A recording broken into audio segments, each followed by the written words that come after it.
She was bleeding on the bakery floor when the most dangerous man in the city walked through the door, and he didn't flinch. He stared at her like he already knew her name, like he'd been waiting 18 years for this exact moment. Lena Hart didn't know it yet, but that cut on her palm would rewrite her entire life. Stay with me until the very end, because this story gets darker before it gets beautiful. Hit that like button, and drop the name of the city you're watching from in the comments so I can see how far this story has traveled. The rain had been falling for 3 days, and Lena Hart was beginning to believe the sky had simply forgotten how to stop. It came down in sheets against the front window of Marchetti's bakery, blurring the streetlights of Ashfield into soft yellow smears. Inside, the ovens hummed a low, tired note, and the air smelled of burnt sugar and old flour, a smell Lena had stopped noticing somewhere around her 16th birthday.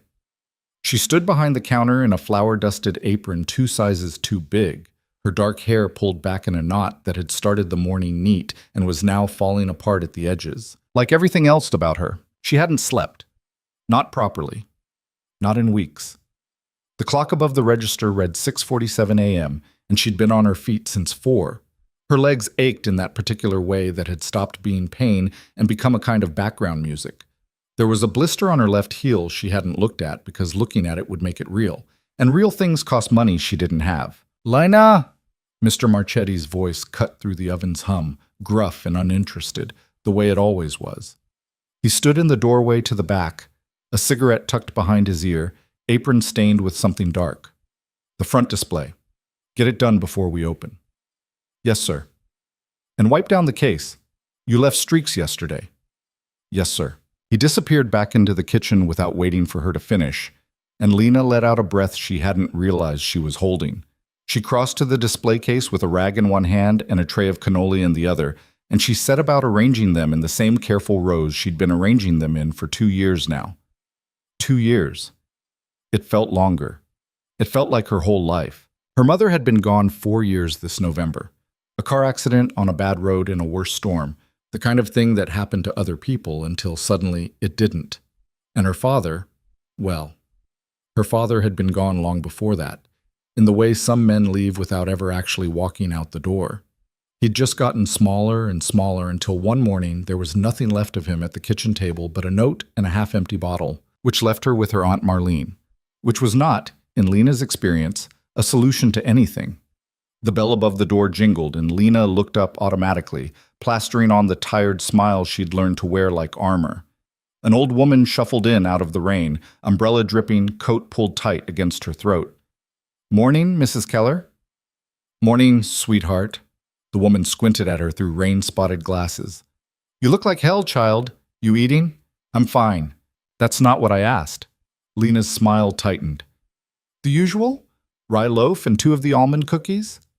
Mrs. Keller studied her for another long moment, and there was something in the look that made Lena want to cry for no reason at all. The simple, terrible weight of being seen, even for a second, by someone who had no reason to look. Then the old woman nodded and fished in her purse, and the moment passed. "Rye loaf and 2 cookies. And you eat something today, you hear me?" "Yes, ma'am." After Mrs. Keller left, Lena stood at the register for a long moment with her hands braced on the counter, staring at nothing. The rain streaked the window. Somewhere in the back, Mr. Marchetti was arguing with someone on the phone, his voice rising and falling in angry bursts of Italian she couldn't understand. A car passed on the street outside, slow, its headlights carving twin tunnels through the downpour. She thought about the letter in her apron pocket. She hadn't opened it yet. She'd picked it up from the mailbox on her way out of Marlene's apartment that morning, and she'd known the moment she saw the return address, Ashfield Municipal Collections, exactly what it was going to say. So she'd shoved it in her pocket and walked the 14 blocks to work in the rain and tried not to think about it. $11,000. That was the figure from last month's letter. Medical bills, mostly, from her mother's final days in the hospital. Bills her father had never paid before he vanished, and which had somehow, through the bureaucratic alchemy that punished poor people for being poor, ended up with her name on them the day she turned 18. $11,000. And she made $9.50 an hour. And Marlene took half of every paycheck for rent on a couch that smelled like cat piss. The math had stopped working a long time ago. "You're daydreaming again." Lena jumped. Mr. Marchetti was back in the doorway, arms crossed. Sorry, sir. The display. Right. She turned back to the display case, grabbed the next tray, a fresh batch of sfogliatelle, still warm, the pastry folded in those delicate ridges that always reminded her of seashells, and started transferring them one by one. That was when the knife slipped. She didn't even know what happened, really. One moment she was reaching for the second pastry, and the next her left hand was on the counter, and there was a long, thin blade of kitchen steel where her thumb had been, and a line of bright red was opening up across her palm like a second mouth. It didn't hurt, not right away. That was the strange part. It just looked wrong. Oh, Lena said quietly, to no one. The blood came faster than she expected.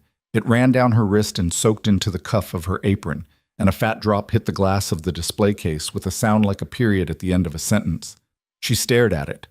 The bell above the door jingled. She looked up. A man had walked in. He was tall. That was the first thing she noticed, in the slow, underwater way her brain was working. Tall, and wearing a long charcoal coat that looked like it cost more than her apartment. Dark hair, cut short, damp from the rain. A face that was all angles and quiet.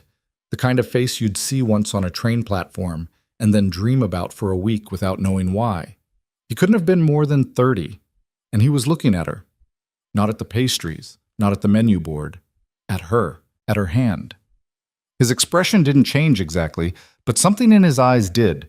Some small, sharp flicker, like a match being struck in a dark room. And then he was moving. Sit down, he said. Lena blinked. What? Sit. Down. His voice was low and perfectly even, and there was no room in it for argument. He crossed the bakery in 3 long strides, and before Lena could quite understand what was happening, he had taken her wrist, gently, so gently, like he was afraid of breaking her, and he was turning her palm toward the light. It's not deep, he said, but it needs pressure. Do you have a clean towel? Show me. She pointed dumbly toward the stack of dish towels under the counter. He reached down himself, took the top one, and pressed it firmly against her palm. Hold it there, tight. Don't let go. I'm fine, You're not fine. His eyes flicked up to hers, and for the first time she got a proper look at him. Gray eyes. Cold water gray, the kind that didn't blink when they looked at you. You're pale. You haven't eaten. Your hand is shaking. When did you last eat? Last night, What did you eat? She opened her mouth, and for some reason she couldn't seem to answer. He didn't press. He just kept his hand over hers, holding the towel in place, and waited. The rain kept falling outside.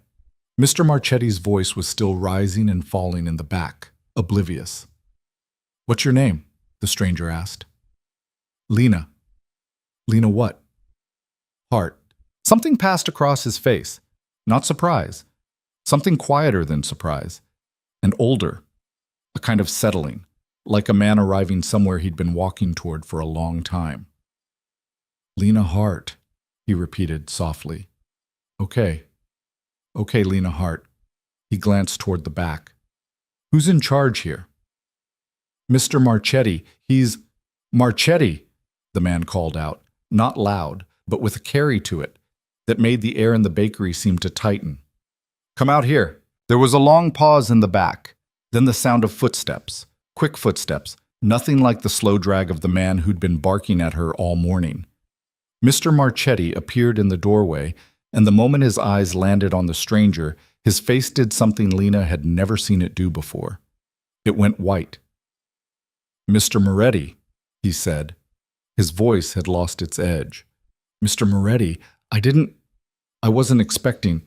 Your employee is bleeding. Yes, I can see that. On your floor. Lena, girl, why didn't you say something? She didn't have to say anything. The stranger, Moretti, still hadn't raised his voice. He didn't need to. You should have been watching. How long has she been on shift? Since 4. A pause. And how long has she been working for you? 2 years, sir. 2 years. Moretti's thumb moved almost absently against the inside of Lena's wrist, She felt it through the whole length of her arm. And what do you pay her, Marchetti? It's minimum, sir. She's done. She's finished. She doesn't work here anymore. Lena's head snapped up. Wait, what? What's owed to her, you pay today, in cash, before she leaves this building. Sir, of course, whatever you... And Marchetti. Moretti finally turned his full attention to the older man, and Lena watched Mr. Marchetti physically take a step back. If I find out she was treated badly here, if I find out she was skipping meals because of what you paid her, if I find out anything, Marchetti, you and I are going to have a different kind of conversation. Do you understand me? Yes? Yes, sir. I understand.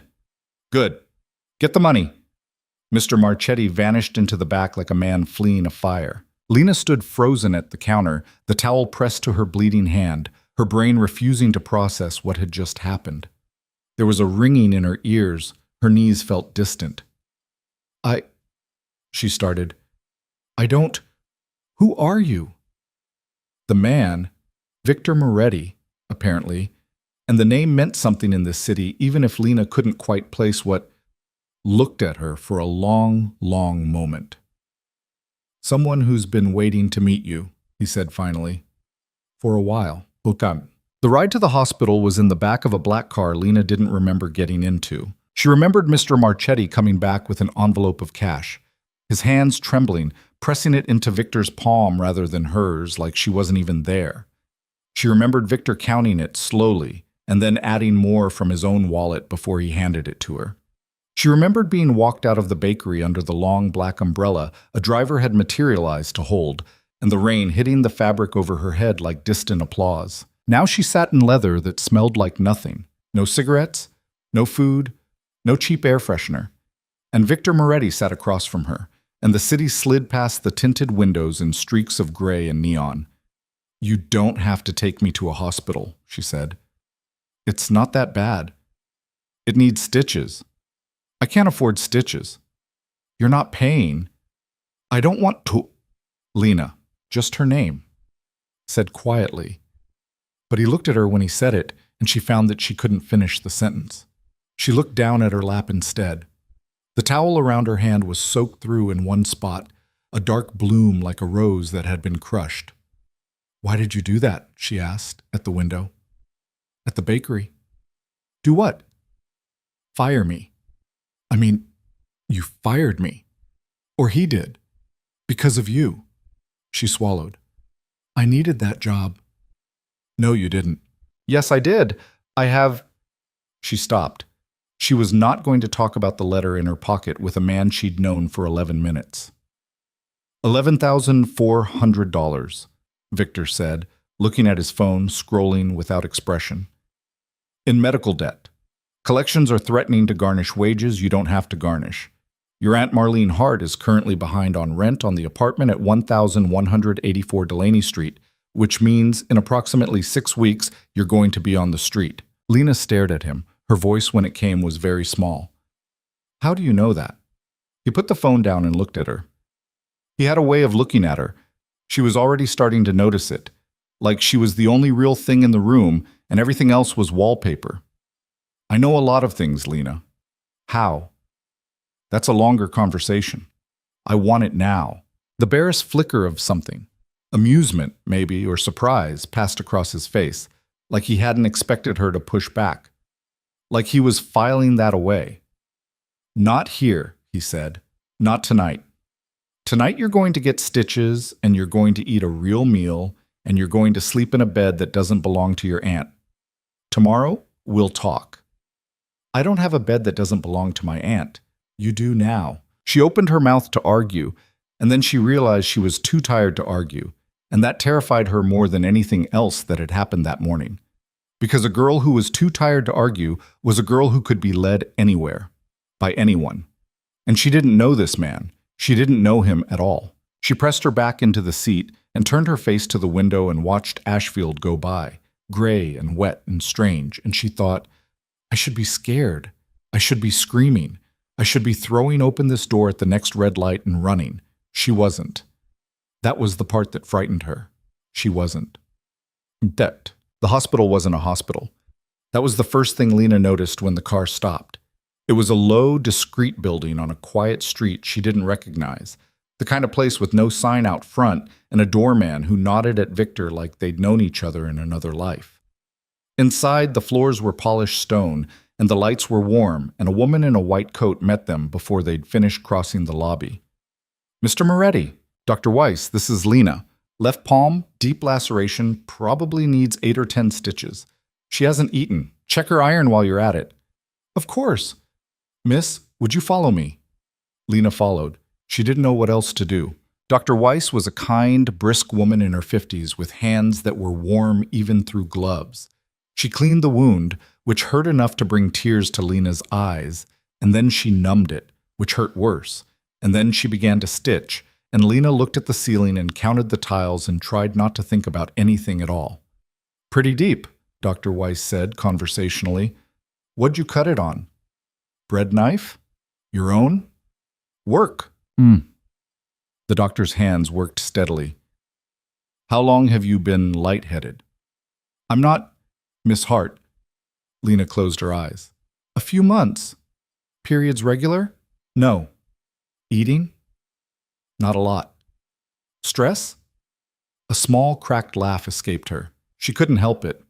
Dr. Weiss didn't react, just kept stitching. "You're anemic, almost certainly. I'll do a draw and we'll know for sure, but you've got the look. You need iron, you need protein, and you need sleep. In that order. Are you safe at home?" "What?" "Are you safe at home, Miss Hart? It's a question I have to ask." Lena hesitated.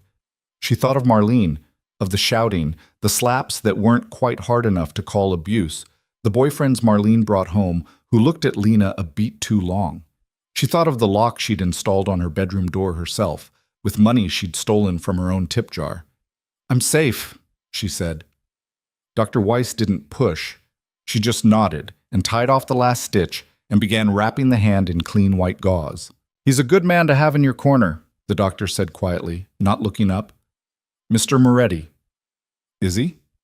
Dr. Weiss's hands paused, just for a moment. "He's a particular man," she said. "I'll tell you that. But if he's decided he's going to take care of you, Miss Hart, you'll be taken care of. That much I know." "You know him?" "He funds the free clinic next door, quietly. Has for years." She finished the wrap and taped it neatly. "Hasn't let anyone put his name on the door. That should tell you something." Lena didn't know what it was supposed to tell her. She didn't know anything anymore. Victor was waiting in a small warm room when she came out. A room with 2 low chairs and a window looking out at a courtyard where rain was falling into a stone fountain. He'd taken off his coat. Underneath he was wearing a dark sweater, simple, expensive, and Lena realized with a small shock that he looked younger without the coat. Not young. Never young. But closer to human. He stood when she came in. That was another thing she'd noticed. Every time she came into a room, he stood, like she was something to be acknowledged. "How is it?" 9 stitches. "Hurts?" "Yeah." "You hungry?" Yeah." "Good. Let's go." They didn't go back to the car. They walked. The rain had thinned to a mist, and Victor held the umbrella over her head and not his own, and she noticed that his shoulder got wet and he didn't seem to care. They walked 2 blocks to a small restaurant with no sign, and a man at the door opened it for Victor without a word, and they were led to a corner table without menus being brought. "You eat meat?" Victor asked. "Sometimes." "Allergies?" "No." He nodded at the waiter, who nodded back and disappeared. He hadn't spoken a word. "Do you ever order things?" Lena asked. "Like other people?" "Sometimes." "When?" A small, almost smile. "When I'm not in a hurry." "And you're in a hurry now." "I'm hungry now." "And you're about to pass out." "I am not." "You are. You don't know it yet." He was right. The food came. Bread, warm and dense, and a bowl of soup that smelled of tomato and cream and basil. And Lena took 1 spoonful, and her hand started to shake so hard she had to put the spoon down. Her eyes filled with tears she hadn't felt coming. Victor didn't say anything. He didn't look at her. He just took his own spoon and tasted his own soup. And when she'd gotten herself under control enough to pick hers up again, he spoke as if nothing had happened. "Your aunt is not going to see you tonight," he said, "or any night after this." I have things there. My mother's. I have things. They'll be packed and brought to you tomorrow. Brought to me where? He considered her over the table. I have a home outside the city, he said. It's quiet. It's safe. There's a room there. It's yours. No conditions. You sleep. You heal. When you're ready, we talk about what comes next. What comes next? Yes. And if I don't want to go, then I drive you somewhere else. A hotel. A different apartment. Whatever you want. You're not a prisoner, Lena. I want that very clear between us from the beginning. She looked at him. Then why, she said carefully, does it feel like I am? The question landed in the space between them and sat there. Victor didn't flinch from it. He didn't pretend it wasn't there.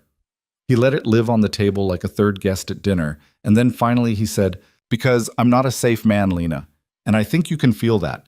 And I think you don't quite know yet what to do with the fact that I'm not going to hurt you. The words hit her strangely, like a door she hadn't known was there, swinging open. Are you not going to hurt me? She said. It wasn't a question exactly, it was a test. No. How do I know that? You don't. Not yet. You will. That's not an answer. It's the only answer I have. She looked down at her soup. Her hand had stopped shaking. The room was warm. Outside, through the window, a taxi splashed through a puddle, and two women ran past laughing under a shared coat, and life was continuing, absurdly, as if nothing about today was strange at all. You said, she said slowly, you'd been waiting to meet me. I did. What did that mean? Victor set down his spoon. He folded his hands on the table, and she looked at those hands for the first time and noticed things she hadn't noticed. A faint scar across one knuckle, a small burn near the wrist, the kind of hands that had done work of some kind, though she couldn't have said what. It means, he said, that I knew your mother. Lena went still. You... what? Not well. Not as a friend, but I knew who she was. I knew what happened to her, and I knew she had a daughter. A small pause. And after she died, I made sure that daughter was accounted for. That's the word I'll use for now. Accounted for. Accounted for. Yes. What does that mean? It means that the man who ran your father off the road 4 years ago is dead. His voice didn't change. He could have been ordering more bread. It means that the man who was going to come collect on your father's debts after your mother died, instead, decided to leave town and never come back. It means that every job application you filed was seen by someone before the interviewer saw it, and that the Marchettis hired you because they were told to. It means a lot of things, Lena, and I'm going to tell you all of them, but not tonight. She couldn't speak. The room was very far away. You, she swallowed. You've been, what, watching me? Protecting you. Those aren't the same thing. No, he agreed. They're not. But where you were, they had to be. I don't understand. I know. I don't understand. You said you knew my mother. You said you... Her voice broke. She put her hand over her mouth, her wrapped hand, the left one, and the gauze was soft against her lips. Who are you? Victor looked at her for a long time, and for the first time since he'd walked into the bakery, she saw something in him that wasn't certainty, wasn't control. It was smaller than that and quieter, and it almost looked like fear. My name is Victor Moretti, he said. I run a family in this city, a particular kind of family with a particular kind of business that I'm not going to lie to you about, and I'm not going to sanitize for you either. You'll ask me questions when you're ready to ask them, and I'll answer them honestly. But tonight, what you need to know is this. He leaned forward just slightly. 18 years ago, I made a promise to someone that I would look after a little girl. I have kept that promise every single day of her life, whether she knew it or not. Today was the first day I was allowed to speak to her. That's all. Allowed to. She's 18 now. Old enough to know. Old enough to choose. Choose what? Didn't answer. He didn't have to. Lena sat in her chair and felt the floor of the world tilt very gently under her, like a boat she hadn't known she was standing on. The rain outside had started again, harder now, and the window was streaking, And somewhere in the restaurant, a glass clinked and a man laughed at something his wife had said. And Lena Hart, 18 years old, bleeding, exhausted, impossible, looked across the table at a man she was supposed to be afraid of and was not. That was the thing she couldn't forgive herself for. Not yet. She was not afraid. The house was outside the city. That was all Victor would say about it, and it was all Lena was able to take in, because by the time the car turned off the main road and onto a long private drive, her eyes were closing and she was fighting them and losing. She had a vague impression of tall black gates opening on their own, of a gravel drive, of a house that was bigger than any building she'd ever been inside that wasn't a school or a hospital, lit softly from within, every window warm. A woman met them at the door. She was older, perhaps 60, silver-haired, her face lined in the particular way of women who have worked hard and kept their kindness anyway. "This is Rosa," Victor said. "She runs this house. You listen to her the way you'd listen to me. Rosa, this is Lena." "Oh, Kara." Rosa took one look at Lena, and her face did something complicated. "Oh, sweetheart, come in, you're shivering. Victor, she's shivering, did you not? She's eaten. She has stitches. She needs sleep. Of course she needs sleep. Look at her. Come, Kara, come with Rosa upstairs. We have a room ready. Everything is ready." Lena let herself be led. She was beyond protest, beyond anything. She climbed a staircase she couldn't remember climbing and walked down a hallway she couldn't remember walking and was shown into a room she couldn't quite believe. It was not large. That was what surprised her. It was not a princess's room, not a cold, showy thing. It was small and warm, with a four-poster bed covered in a quilt that looked hand-sewn, and a window seat under an arched window, and a bookshelf already full of books. Already full. She crossed to the bookshelf slowly. She pulled one down. It was a novel she'd loved as a child, a copy with a cracked spine and a water stain on the back cover. Her copy. The one she'd left at her mother's house. The one she'd assumed had been thrown out years ago. Her eyes filled. "How?" she whispered. Rosa was at her elbow. "The mister had them kept," she said softly. "For a long time. He was sure someday you would want them back." Lena turned. Rosa was looking at her with a gentleness that was impossible to bear. "Rosa," she said, and her voice cracked.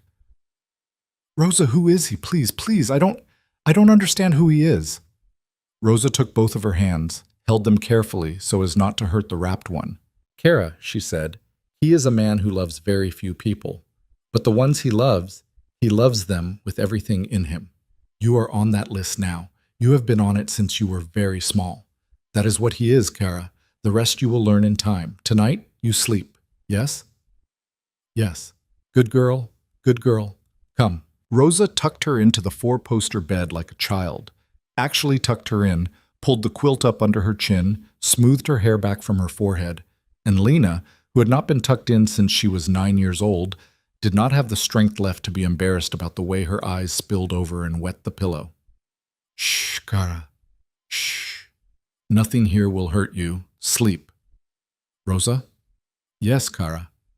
Is he going to come up here tonight?" Rosa's face did something fierce, proud, and fierce. "No, Kara. He is going to sleep in his own room on the other side of this house, and he will not come near this door. And tomorrow when you wake up, he will be in the kitchen having his coffee like always, and you will come down when you are ready. Not before. Do you understand?" Yes." "Good. Good girl." And Rosa kissed her forehead, light as a moth, and turned out the light, and closed the door, and left Lena alone in a warm room in a house she didn't know, on a night that had broken her life in half. She lay there in the dark for a long time. She listened to the rain on the roof, to the old house sounds of beams settling, to her own heartbeat, which had been running too fast for hours and was only now beginning to slow. She thought about her mother. She thought about Victor Moretti, sitting across from her at that table, saying, "I made a promise." She thought about her own hand, wrapped in white, resting on the quilt. And she thought, in the smallest and most dangerous voice in the deepest part of her chest, a voice she had not been allowed to have in a very, very long time, "I am not hungry. I am warm. I am safe. What if I stayed?" She pressed her face into the pillow and tried not to cry. She failed.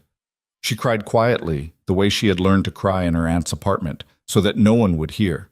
And somewhere in the middle of it, without noticing, she fell asleep, deeply, dreamlessly, for the first time in more months than she could count. Downstairs in a study lined with books, Victor Moretti sat alone in a leather chair with a glass of water in his hand. He had not poured himself anything stronger.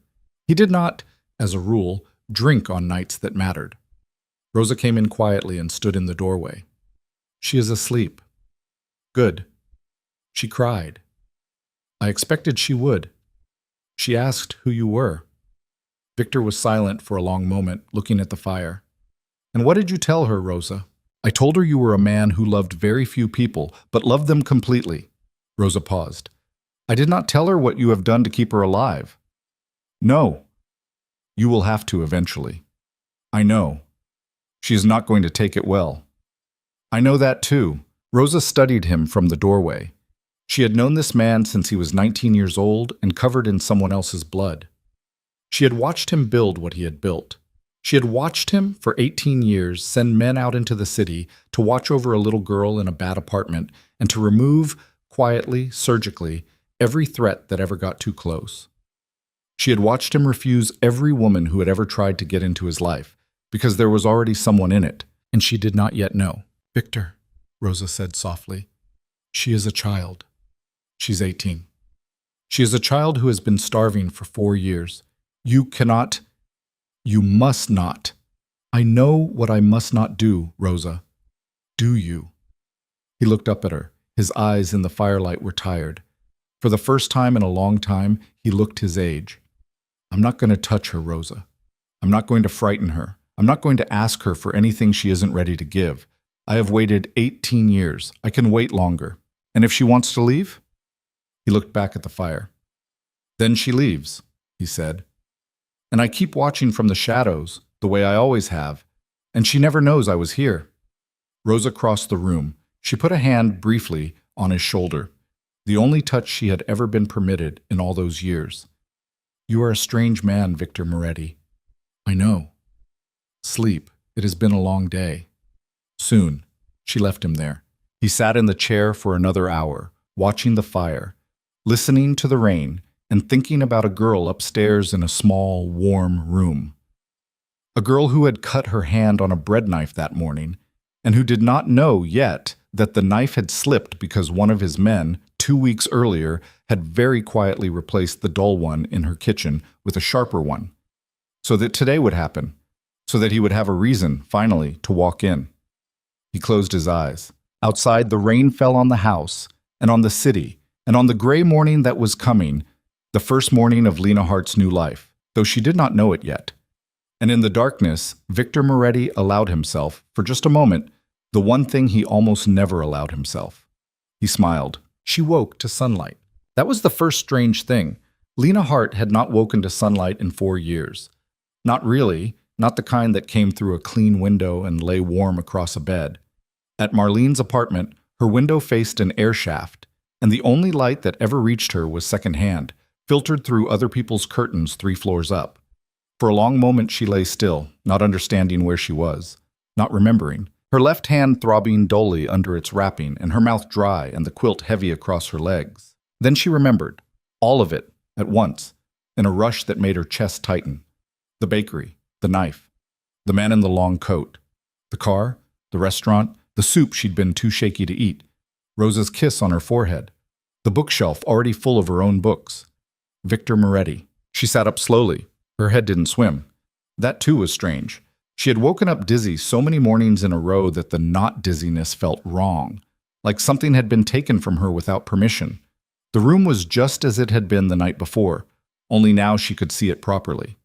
The 4-poster bed, the window seat, a writing desk under the window, and on it, folded neatly, a stack of clothes she did not own. She got up. Her bare feet sank into a rug that was softer than anything she had touched in years. The clothes on the desk were simple. A pair of dark jeans, soft and broken in, not new. A cream sweater, thick socks. Underthings still in their packaging, her size, her exact size, she thought with a small lurch. And on top of the pile, a folded note in precise handwriting. Rosa will be up at 9 with coffee. Take your time. Nothing starts until you're ready. V. She read it 3 times. Then she set it down and stood with her hands braced on the desk and breathed. Nothing starts until you're ready. It was such a strange sentence. It was the sentence of a man who wanted something. It was also the sentence of a man willing to wait for it. Lena had never, in her 18 years, been in a room with a man who was willing to wait for anything. She dressed slowly, favoring her left hand. The sweater was too warm for the room, and she pushed the sleeves up. She looked for a mirror and found one on the back of a closet door, and she almost didn't recognize the girl who looked back at her.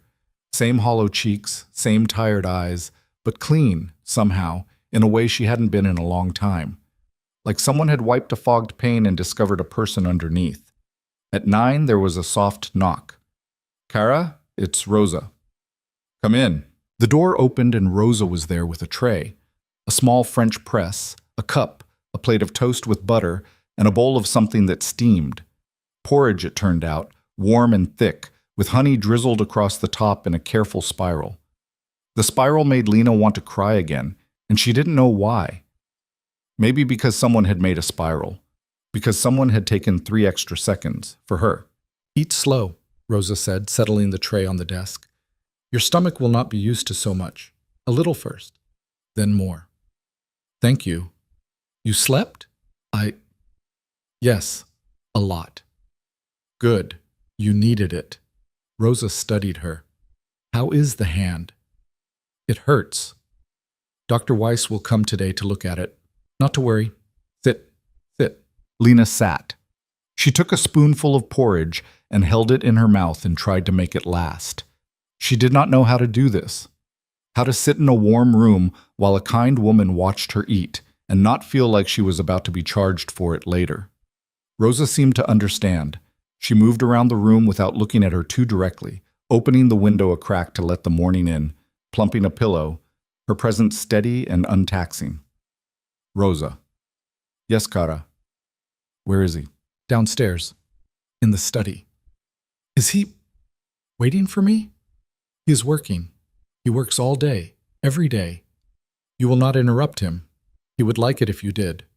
A pause. "But only when you are ready." Lena ate another spoonful. "Rosa," she said, What does he actually do?" Rosa's hand stilled on the pillow. She turned slowly and looked at Lena with an expression that was neither a smile nor not a smile. "Kara," she said softly, "that is a question you must ask him, not me. It would not be right." Is it bad?" "It is what it is. He will tell you honestly, that I can promise you. He does not lie, not to the people he keeps." "The people he keeps." The phrase landed in Lena's chest and stayed there. "Eat," Rosa said, gentle. "Then, if you want, come down. The study is at the end of the hallway on the first floor, the one with the red door." Rosa left her alone and Lena finished as much of the porridge as her stomach would take, more than she'd expected, less than the bowl, and drank half the coffee, which was so good it almost felt unfair, and sat for a long time at the desk with the empty cup in her hands, looking out the window. The view surprised her. She was higher up than she'd realized. The ground stretched away from the house in soft slopes, brown with winter, studded with old oaks whose bare branches clicked together in the wind. A gravel path wound down toward a low stone wall, and past it, a road she couldn't see. Beyond that, fields. Beyond that, the gray smudge of distant hills. No neighbors, no traffic, no sirens. Silence. She had not been in silence like this in her entire life. It was almost worse than the noise. She went down at 10:30. She'd meant to go down sooner. She'd meant to walk straight to the red door and knock on it and ask every question she'd lain awake turning over in the dark. Instead, she'd sat on the window seat for 40 minutes, looking at the oaks, and she'd had to negotiate with herself to move. Had to promise herself that she could always come back upstairs, that she wasn't agreeing to anything by walking down a staircase, that a single conversation was not a contract. The house was larger in daylight. It had a way of opening up as she moved through it, rooms unfolding into other rooms, hallways revealing side halls. But it was not cold. That was the thing that kept throwing her. She had expected the house of a man like Victor Moretti to be cold, marble and echoes and bad art. And it was the opposite. It was warm wood and old rugs, and the kind of furniture that had dents in it. A real house. A house someone lived in. She found the red door. She stood in front of it for a long moment with her wrapped hand raised, and she thought about turning around, and she didn't. She knocked. "Come in." She pushed the door. It was a corner room, 2 walls of books, 2 walls of windows, a fire and a small hearth, a desk with papers on it, a laptop open, a phone face down. Victor was in shirt sleeves, no jacket, no tie, collar unbuttoned. He stood the moment he saw her. Of course he did. And he came around from behind the desk rather than waiting for her to come to him. Small things, she was noticing, small choices that kept telling her he had thought about this for a long time. "Lena, how are you feeling?" She paused. The question was too big. "I slept." "Good." The clothes fit. Thank you." Rosa picked them. "Okay." They stood looking at each other.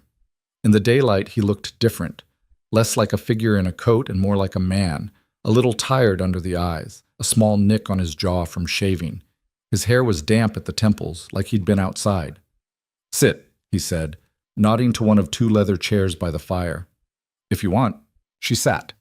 He sat across from her, not on the desk side, not behind a barrier, just facing her in the other chair with his elbows on his knees, his hands loosely clasped. Waiting. "I have questions," she said. "I know. A lot of them. Ask." She swallowed. She had rehearsed this. She had lain in the 4-poster and rehearsed this, and none of her rehearsed words would come. What came instead, without her permission, was the smallest and oldest of them. "Why me?" Victor did not answer immediately. He looked at the fire. His jaw worked. "Your mother saved my life," he said. Lena stared at him. "What? She didn't know that she did. Not really. She thought she was just being kind." He turned his face back to her, and his eyes were steady. "I was 19. I'd been shot in an alley off Vernon Street. I was bleeding out against a dumpster at 3 a.m, and a woman I had never seen before in my life came down the fire escape in a bathrobe with a towel and a phone. She told me she was calling an ambulance. I told her if she called an ambulance, I was dead before they got there. I told her who I was.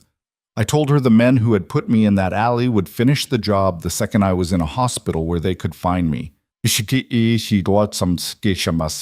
paused. The fire popped. She should have called anyway. Any reasonable person would have. Instead, she told me to shut up. And she helped me up the fire escape. And she hid me in her apartment for 3 days until my people could come get me. She wrapped the wound herself with a roll of gauze and a bottle of vodka. She fed me soup. She told me a story about her little girl, who was 6 that year and had just lost her first tooth. Lena couldn't breathe. "She told you about me." "Yes. My mom told you about me. When I was 6. She showed me a picture, a school picture. You had a gap in your front teeth and a bow in your hair that was crooked, and you were laughing at whoever was taking the picture." His voice did something it had not done yet. Softened, slightly, almost cracked. "She said you laughed at everything. She said it was the only thing that got her through the hard years." Lena put her good hand over her mouth. 4 years later, Victor went on, and now his voice was flat again, steady again. "A man in this city decided your father owed him a lot of money. Which your father did. Your father was, I'm sorry to say this to you, but I'm going to say it once and then I won't say it again. Your father was a weak man who made weak men's decisions. He borrowed from people he shouldn't have. And when he couldn't pay, the people he'd borrowed from went after his family, because that's what those people do." "The accident," Lena whispered, "was not an accident." The room tilted. She closed her eyes. "Your mother," Victor said, and his voice was very quiet now, "was not the target. Your father was. She was in the wrong car on the wrong road. I did not know it was going to happen, Lena. I promise you that. If I had known, I would have stopped it. By the time I heard her name, she was already dead." Lena opened her eyes. They were wet. "But you—" "I found the man who did it. 3 weeks later." "Yes." "And you—" "I took care of it." The words were so simple. They were also so heavy that for a moment she could not lift her head under them. "The men who ordered it," Victor went on, "I took care of them too. It took longer. It took almost a year, but by the time your father left town, and yes, I know he left, and yes, I let him leave because there was a daughter sleeping upstairs in that apartment who did not need a ruined father on top of a dead mother. By the time your father left, there was no one in this city who knew your name anymore, no one who was going to come looking for you. I made sure of that. I put a man on your street, then another. I kept them rotating so the neighbors wouldn't notice. I paid the super of your aunt's building to tell me if anyone ever asked about you. I paid a woman at your high school to tell me how you were doing. I paid— Stop. He stopped. Lena was on her feet. She didn't remember standing. Her wrapped hand was trembling, and her other hand was gripping the back of the chair, and her breath was coming fast. You had people watching me? Yes. For how long? Since you were 10. 10. Yes. I'm 18. Yes. 8 years. Her voice was rising. She tried to push it back down and couldn't. 8 years. You've been, what, looking at pictures of me? Having people follow me to school, to work? Not pictures. What? Not pictures. I told my men, no cameras, no pictures, reports, written reports once a week, nothing I couldn't have read in a newspaper. I didn't want pictures of you. I didn't want that. Oh, so you had morals about it. That makes it fine. That makes it completely— It doesn't make it fine. I'm not saying it makes it fine. Then what are you saying? I'm telling you the truth. He hadn't risen. He was still in the chair, hands still loosely clasped, and she hated him a little for how calm he was, and hated herself a little for the way her voice was shaking. You asked. I'm answering. I'm not going to dress it up for you, Lena. You can be as angry as you want. You have the right, but I'm not going to lie. You took my job. Yes. Yesterday. You took my job. Yes. Why? Because you were dying in that job, slowly. You'd been anemic for 6 months. You'd lost 9 pounds since August. You were going to faint on the subway one morning and fall into the tracks, and I was not going to let that happen. So yes, I took your job. You don't get to decide that for me. I agree. Then, I agree, Lena. You're right. I didn't have the right. His voice was level, and his eyes didn't leave hers. I did it anyway, because the alternative was watching you die, and I had already been watching you die for 3 years, and I had run out of patience. That's not a defense. I'm not offering you a defense. I'm telling you what happened and why. She stared at him. Her chest was heaving. Her eyes were burning. She wanted to hit him. She wanted to scream. She wanted, obscurely, to sit down in his lap and be held by someone who had known her mother, who had heard her mother's voice, who had seen the picture with the crooked bow. She did none of those things. She sat back down, carefully, slowly, like a woman lowering herself into cold water. Keep talking, she said. He did. He told her more than she had asked for. He told her about the men who had been her father's lenders, and what had happened to them, and where they were now. 1 dead, 2 in prison on charges Victor had arranged to land on them. 1 vanished. He told her about the Marchettis, who had not, in fact, hired her out of the goodness of their hearts. They had hired her because Victor's people had made it very clear, very quietly, that it would be a good idea to hire a young woman named Lena Hart, who would be walking into their shop with an application the following Tuesday. He told her that Marlene had been paid, on and off, for 6 years, to keep a roof over Lena's head and not ask too many questions. That the rent Marlene had been taking out of Lena's paychecks had been covered twice, once by Lena herself, and once, more generously, by a monthly envelope slid under a certain door. She was double-dipping me, Lena said faintly. Yes, she took my money knowing someone else was already paying her. Yes. And you let her. I let her because the alternative was moving you somewhere she couldn't follow, and that would have raised questions I wasn't ready to answer, about who I was, about why. So yes, I let her cheat you. It's one of the things I will owe you for a long time. Lena laughed. It was a small, cracked, awful sound. You owe me. I owe you a great deal. That's insane, do you know that? You think you owe me? You've been running my life like like a man who couldn't save your mother and decided he was going to save you instead, whether you asked him to or not. His voice was quiet. Yes, I know what I am. I'm not asking you to forgive it. Then what are you asking? He looked at her. For a long moment he didn't speak. The fire cracked in the grate. Outside a crow called, was answered, called again. I'm asking you, he said finally, to stay here, in this house, for 30 days. No contract. No promises. No, nothing between us that you don't want to be between us. Just 30 days where you eat 3 meals, sleep in a bed, see a doctor, put 10 pounds back on, and decide, in your own time, in your own head, what you want to do with the rest of your life. If at the end of those 30 days you want to walk out, you walk out. I will put a year's rent on any apartment in this country. I will put money in an account for you that you never have to explain to anyone. I will never contact you again, and I will call off every one of my people who has ever been anywhere near you, and you will disappear into a life of your own choosing, and I will live with that. And if I stay longer than 30 days, then we have a different conversation. What conversation? He didn't answer right away.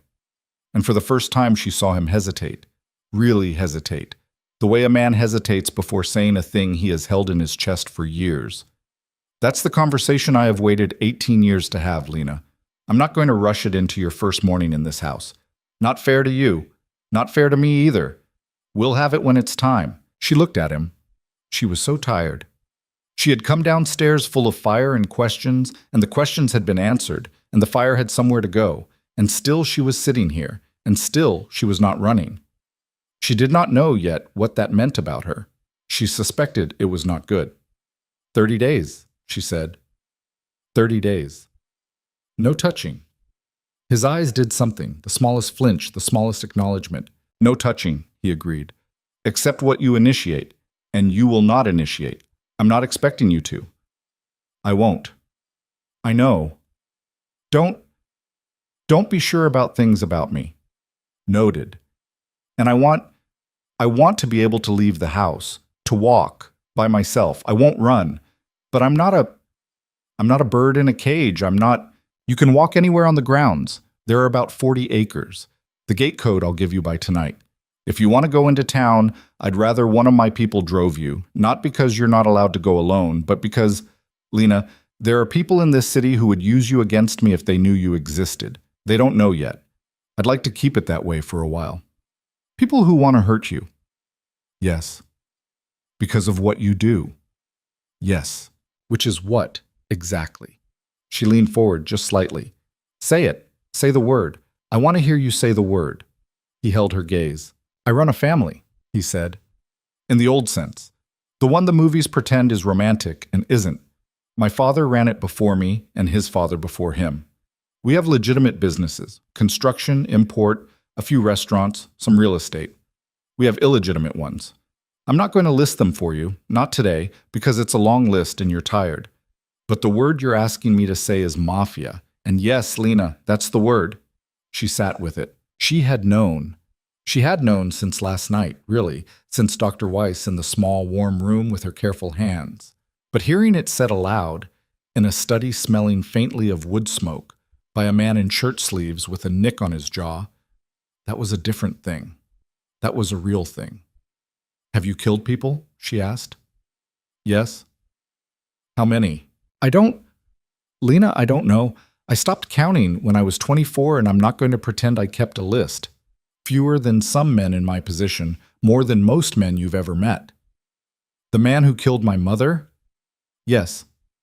You, personally? Yes. She nodded slowly. She was not sure what she was supposed to feel. Part of her, a part she did not quite like, felt something warm. Part of her felt cold. Part of her felt like she was in a dream and would wake up at Marlene's in a minute and all of this would dissolve. 30 days, she said again, to make it real. 30 days. I want a phone. My own phone. That you don't read. Done. And I want to see my things from the apartment, the ones that are mine, my books, my mother's. There's a box of my mother's letters under the bed. I want those. I don't care about anything else. They'll be here tonight. And I want you to promise me something. If I can, promise me you will never, ever lie to me about anything, even if it's bad, even if it makes me hate you, because I can handle hate, Mr. Moretti. I have lived in hate. What I can't handle anymore is being told it's fine when it isn't. That's the thing I can't do." He was looking at her very steadily now. "Victor," he said. "What?" "Call me Victor, not Mr. Moretti. Not in this house." "Fine, Victor. Promise me." "I promise." "Say the whole thing." "I promise you, Lena Hart, that I will not lie to you about anything, ever, even when you would prefer the lie." She nodded. She was shaking a little. She hoped he couldn't see it. He could. He didn't mention it. "Okay," she said quietly to the fire. "Okay. 30 days." 30 days? Neither of them moved for a long moment. The fire burned. Somewhere in the house a clock chimed 11. "What now?" she said. "Now," Victor said. "Rosa is going to make you a real breakfast, because the one upstairs was too small, and afterward Dr. Weiss is coming to look at your hand. And at some point today, if you're up for it, I'd like to introduce you to a man named Paolo. He's been with me a long time. If you ever need something, anything, at any hour, and you can't find me, you go to Paolo. He is the second person in this house you can trust with your life. Rosa is the first." "Who's the third?" His mouth did something that was almost a smile. "Third seat's yours to give out, Lena. I'm not going to fill it for you." She looked at him. She did not know what her face was doing. "Okay," she said. The days that followed were not what she had braced for. She had braced, without quite admitting it to herself, for some kind of campaign, flowers, gifts, a slow pressure. She had braced for him to turn up at her door at odd hours and speak in low voices about their future. She had braced to be wanted at in ways that would make her feel owned. Instead, he left her alone. That was the strange, disorienting fact of the first week. Victor Moretti, who had watched her for 8 years, who had reshaped her life from a distance, who had sat in a leather chair and said, "I'm asking you to stay." Victor Moretti barely spoke to her. He was in the study by the time she came down in the mornings, and he was still there when she went up at night. He ate breakfast early and alone. He ate lunch at his desk. He ate dinner in the kitchen with Rosa and with Paolo, and sometimes Lena came down and joined them, and sometimes she didn't, and no one ever asked her to. The rule Lena had half expected, the pressure to perform gratitude, to sit on command, to be visibly grateful, did not exist. If she ate with them, conversation happened, careful and unhurried, and Paolo, who turned out to be a wide, slow-speaking man in his 50s with a mustache like a broom, told stories about the neighborhoods his mother had dragged him through as a boy. If she didn't eat with them, a tray came up without comment, and the next morning no one looked at her reproachfully. She was, for the first time in her life, simply permitted to be. It broke something in her. She did not know how to name what it broke. She only knew that on the third night she stood in the bathroom of her little room with its window seat and its quilt, looked at her own face in the mirror and began to cry. Not the small, swallowed crying of Marlene's apartment, but a long, ugly, chest-heaving cry, the kind that came from somewhere far below the throat. She cried until her stomach hurt and her eyes were swollen shut. She cried because nobody was going to come in. She cried because nobody was going to hit her for making noise. She cried because she had not been allowed to cry properly in so long that her body had stored it up like a flood behind a bad dam, and it was all finally coming through at once. Rosa, who heard her through the wall, did not knock. Rosa only set a fresh pitcher of water and a clean washcloth outside her door, and went back downstairs without saying a word. In the morning, Lena found them. She did not mention it. Rosa did not either. Dr. Weiss came twice in the first week. The stitches were healing clean. The blood work came back the way the doctor had predicted. Low iron, low everything. The body of a girl who had been running on nothing. Iron pills appeared in a small brown bottle on the kitchen counter. A meal plan appeared, handwritten in Rosa's block print, stuck to the fridge with a magnet shaped like a strawberry. Nobody announced either. They were simply there, the way a road is there when you turn around and find it behind you. She took to walking the grounds in the mornings. The winter air was cold and clean, and it hurt her lungs in a good way, and the old oaks made sounds in the wind that she had never heard in the city. Sometimes she walked as far as the low stone wall at the edge of the property and sat on it and watched the road. Once, a red pickup truck drove past, and the driver raised a hand in greeting without looking at her, and she raised hers back, and something in her chest unclenched at the small, dumb, ordinary human fact of it. She did not see Victor on those walks, but she saw sometimes a man in a dark coat standing far off near the tree line, and she understood that he was hers, one of Victor's, and that he would stand there as long as she was outside, and that he would never come any closer unless she needed him. The first time she noticed him, she felt a spike of the old anger. The second time she waved. He nodded back, gravely, like she had done him an honor. On the fifth day, her things arrived from Marlene's. 2 boxes. That was all. 2 cardboard boxes that held everything she'd ever owned in her life. She sat cross-legged on the floor of her room and opened them herself, and Rosa brought her tea and left her alone. The first box was clothes, most of which she no longer wanted. The second box was the important one. Her mother's letters, tied with a blue ribbon, exactly where Lena had left them. Her mother's wedding ring, which Marlene had sworn she'd lost. 3 photographs in a cracked frame. A pair of earrings.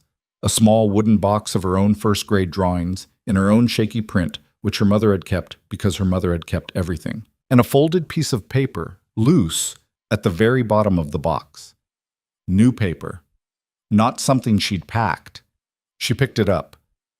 "Lena, if anything of yours is missing that you expected to find here, tell me. I'll get it back, whatever it is. Whoever has it. V." She held the note for a long time. Then she took out her mother's ring, which was a thin gold band with a tiny chip of a diamond that had caught light above her mother's hand for 21 years, and she slid it onto the middle finger of her right hand because it was too big for any other finger. The weight of it on her hand made her feel, for a second, like she was not entirely alone in the world. That was the night she went down to dinner. They were all 3 in the kitchen. Rosa at the stove, Paolo at the table peeling an apple with a small worn knife, Victor in the chair at the head with a folder of papers and a cup of coffee. Conversation stopped when she came in. Not awkwardly, just noticed.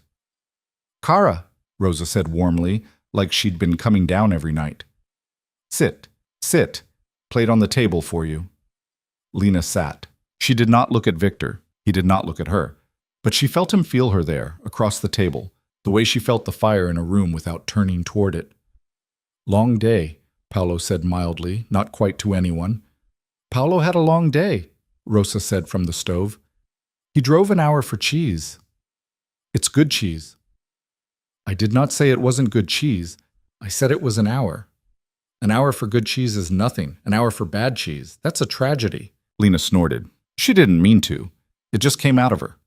Paolo's eyes lifted to hers, and his mustache twitched with something that might have been pride. "The girl laughs," he said solemnly. "Victor, the girl laughs." "I heard," Victor said, not looking up from his papers. But his mouth did something when he said it. A twitch. Very small. Rosa set a plate in front of Lena. Chicken, potatoes, greens, bread. Too much. Lena did not protest. She ate slowly. She ate most of it. And across the table, Victor did not look at her once. Not directly, but every time her fork paused, he let the conversation ease for a beat, so that the pause wasn't a silence she had to fill. And every time she reached for water. Paolo moved the pitcher half an inch closer, and every time Rosa passed behind her chair, she touched, lightly, between Lena's shoulder blades, the way Lena's mother used to do when Lena was small. It was not that Lena had forgotten how to cry. She had been crying for days. It was that for the first time, she did not cry. She sat in the warm kitchen and ate bread that someone had baked that afternoon, and listened to a man argue with a woman about cheese, and felt a second, steadier feeling slide into the space the crying had been carving out.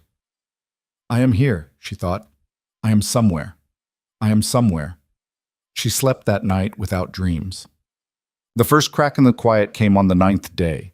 She was in the kitchen with Rosa, cutting vegetables, left-handedly, because the stitches were out but the palm was still tender, and Rosa had handed her a knife anyway, without any fuss, which Lena found she appreciated.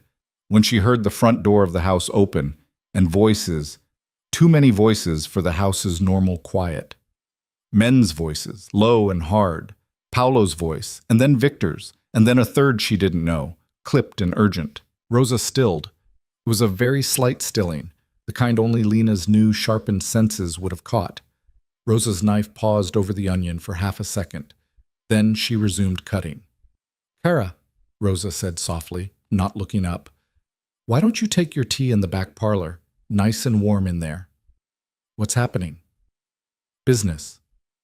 Rosa. Kara. Rosa looked up then, and her face was steady, but her eyes were not. It's nothing for you to worry about tonight. Go on. Lena didn't move. The voices in the front hall had dropped further. She could hear the shape of them without the words. Tense. Not angry, but tight. Victor's in particular. She had only ever heard him speak in that low-level register, and now there was something new in it, something wire-thin. Then the voices moved, boots on the floor, the study door opening, closing. Quiet. Kara. I'm going. Lena, go. She went. She took her tea because something in Rosa's face would not permit otherwise, and she walked down the hall to the back parlor with the two small sofas and the window that looked out at a frostbitten garden, and she sat. She drank her tea. She did not taste it. 20 minutes later, she heard the study door again. The voices moved through the hall toward the front. She stood up without meaning to and walked out into the hallway just in time to see 4 men leave the house, not counting Paolo, who stayed, and she caught, across the length of the front hall, one glimpse of the third man, the one she didn't know, as he turned toward the door. He had blood on his cuff, not a lot. A spray, faint, along the white, like he'd been standing near something and turned his head the wrong way. The door shut behind him. Victor was in the hall. He saw her. His face did a thing she hadn't seen it do before. A fast calculation, then a deliberate softening. Lena, whose blood was that? Not yours. Victor. Not anyone you know. Nobody in this house. Whose blood? He looked at her for a long moment. A man who was going to do something he shouldn't have done, he said, evenly, which he didn't do, because he was stopped. Stopped how? Lena. You promised, she said. Her voice was quiet. It surprised her. You promised you wouldn't lie to me. That was the thing I asked for. That was the only thing. His jaw worked. I broke his hand, he said, and one of his ribs. He will recover. He will not, however, ever again consider doing what he was considering doing. I did not kill him, Lena. I have not killed anyone this week. I can't promise that about every week of the rest of our lives, but this week, no. Tonight, no. That is the honest answer to your question. She stared at him. Was it about me? He hesitated, just for a second, but she saw it. Yes. He knows about me. He knew someone was in this house who mattered. He did not know your name. He will not know it. That's what I made sure of tonight. You hurt a man because of me. Because of what he was going to do. Which was what? He was going to sell the information that there was a young woman living here, to people I do not want him selling it to. I intercepted the transaction, loudly enough that no one in that particular circle will try the same thing again for a long time. She felt very cold. Her tea was still warm in her hand. That was strange. I want to go back to my room, she said. Okay. I don't want to talk to you right now. Okay. I'll be down tomorrow. I don't know. I'll be down when I'm down. Whenever you're ready. She started to turn, then she stopped. Victor? Yes. Are you going to be like this always? Is it going to be like this? Men with blood on their cuffs in your front hall? He looked at her, and for the first time since she had met him, she saw the whole man under the calm. Not the mask, not the careful control. The tired, weathered, unapologetic man under all of it. A man who had chosen a life and was not going to pretend about it, not even for her. Some weeks, yes, he said. Most weeks, no.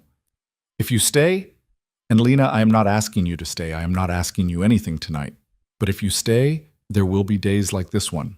Not many. But enough that I need you to know now what the shape of it is.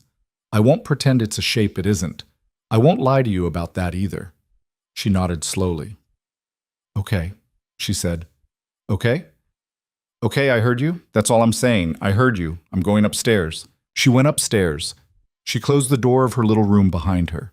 She sat on the edge of the four-poster bed and held her own elbows, and she thought about the faint spray of blood on a stranger's white cuff, and about a man downstairs who had put it there, and about her mother in a bathrobe helping a bleeding boy up a fire escape at 3 in the morning 20 years ago. And she did not know anymore what kind of story she was in. She only knew that the rain had started again outside her window, and that this time she did not find it lonely. The rain kept up for most of the night, a steady gray noise against the glass, and Lena Hart lay on top of the quilt in her clothes and stared at the ceiling and did not sleep. She kept seeing the cuff, that small white rectangle with the faint red mist across it. She kept seeing Victor's face in the front hall, the fast calculation, the deliberate softening, the fact that he had a softening he could deploy on her, like a tool he kept oiled for this purpose, and the uncomfortable fact that some part of her had wanted it to work.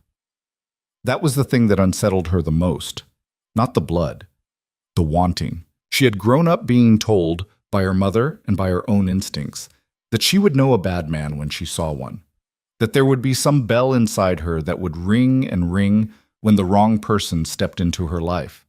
And here she was, lying in a house that belonged to a man who had admitted, calmly, over a fire, to killing more people than he could count. And the bell was not ringing. The bell, in fact, had gone quiet in his presence in a way it had not been quiet in Marlene's apartment for the last 4 years. What did that say about her? Somewhere past 3 in the morning, she got up and went to the window and pressed her forehead to the cold glass. The grounds were black except for one small yellow square far down near the tree line, a light on in some outbuilding she hadn't explored yet. Someone awake. Someone standing watch, probably. One of Victor's men. It occurred to her with a small, strange shiver that she could not remember now, the last time she had slept in a house where no one was standing watch. She went back to bed. She slept eventually. She dreamed of her mother's fire escape. In the morning, she came down later than usual. She didn't mean to punish Victor. She told herself that very firmly as she stood in front of the bathroom mirror, but she did not feel like arranging her face into something pleasant at 7 a.m., and she suspected she couldn't have if she'd tried. So she took her time. She dressed slowly. She braided her hair, which she had not bothered with in years, and the careful, repetitive motion of the braid steadied something in her hands. When she finally came down, the kitchen was empty except for Rosa. "Kara." Rosa looked up from the cutting board. "Coffee's fresh." "Where is everyone?" "Paolo took a drive to the city. Victor is in the study. He has been there since before I was up, which means he has not slept." Rosa said this without judgment, the way a woman might remark that a cat had been on the furniture again. "Eat first, then do what you need to do." "I don't know what I need to do." Rosa set a plate in front of her. Eggs, bread, a little pile of fruit. "Then eat first anyway." Lena sat. She ate. The eggs were salted exactly right, and she hated that she noticed, because a month ago she had eaten things out of tins with her fingers and called it a meal, and now she was a woman who noticed salt. Something was shifting in her at the level of the body, and she was not sure she had given her permission for it. "Rosa." "Yes, Kara. Have you seen a lot of that?" "What happened last night?" Rosa set her knife down. She came around the counter and sat across from Lena at the table, which she had not done before. Her hands folded in front of her, weathered, the nails kept short and clean. "I have been in this house for 29 years, she said, "since Victor's father was alive. I have seen more than I will tell you, and less than you are afraid of. I will say this much. I have seen him angry. I have seen him cold. I have never seen him cruel. Not once. Not in all the years." She paused. "You understand me, Kara. There is a difference. A man can be hard without being cruel. A man can do hard things without enjoying them. I have worked for both kinds. Victor is the first kind. His father was the second kind." "His father was the second kind." "Yes." Lena looked down at her fork. "Did you know my mother?" "No, Kara." Did he talk about her? After. Not to me. Not in so many words. But I remember the night he came home after the man who killed her was dealt with. I remember his face. I remember he did not eat for 3 days. I remember he went upstairs on the 3rd night and I heard him through the door. He was not crying. He was doing something worse than crying. He was arguing with her, with a woman who was not there, in a voice I have never heard him use before or since. Lena set her fork down. Her eyes filled. She did not try to hide it. Rosa did not look away. He loved her, Lena said. The word surprised her as it came out. Not, not like a, not like a man loves a woman. No. Kara, no. Like a boy loves the person who wrapped a wound he was going to die from. Like a man loves a debt he cannot pay. It is not a small thing, but it is not the other thing either. I want you to understand that. I do. Good. And me, Lena said quietly. What about me? Rosa looked at her for a long moment.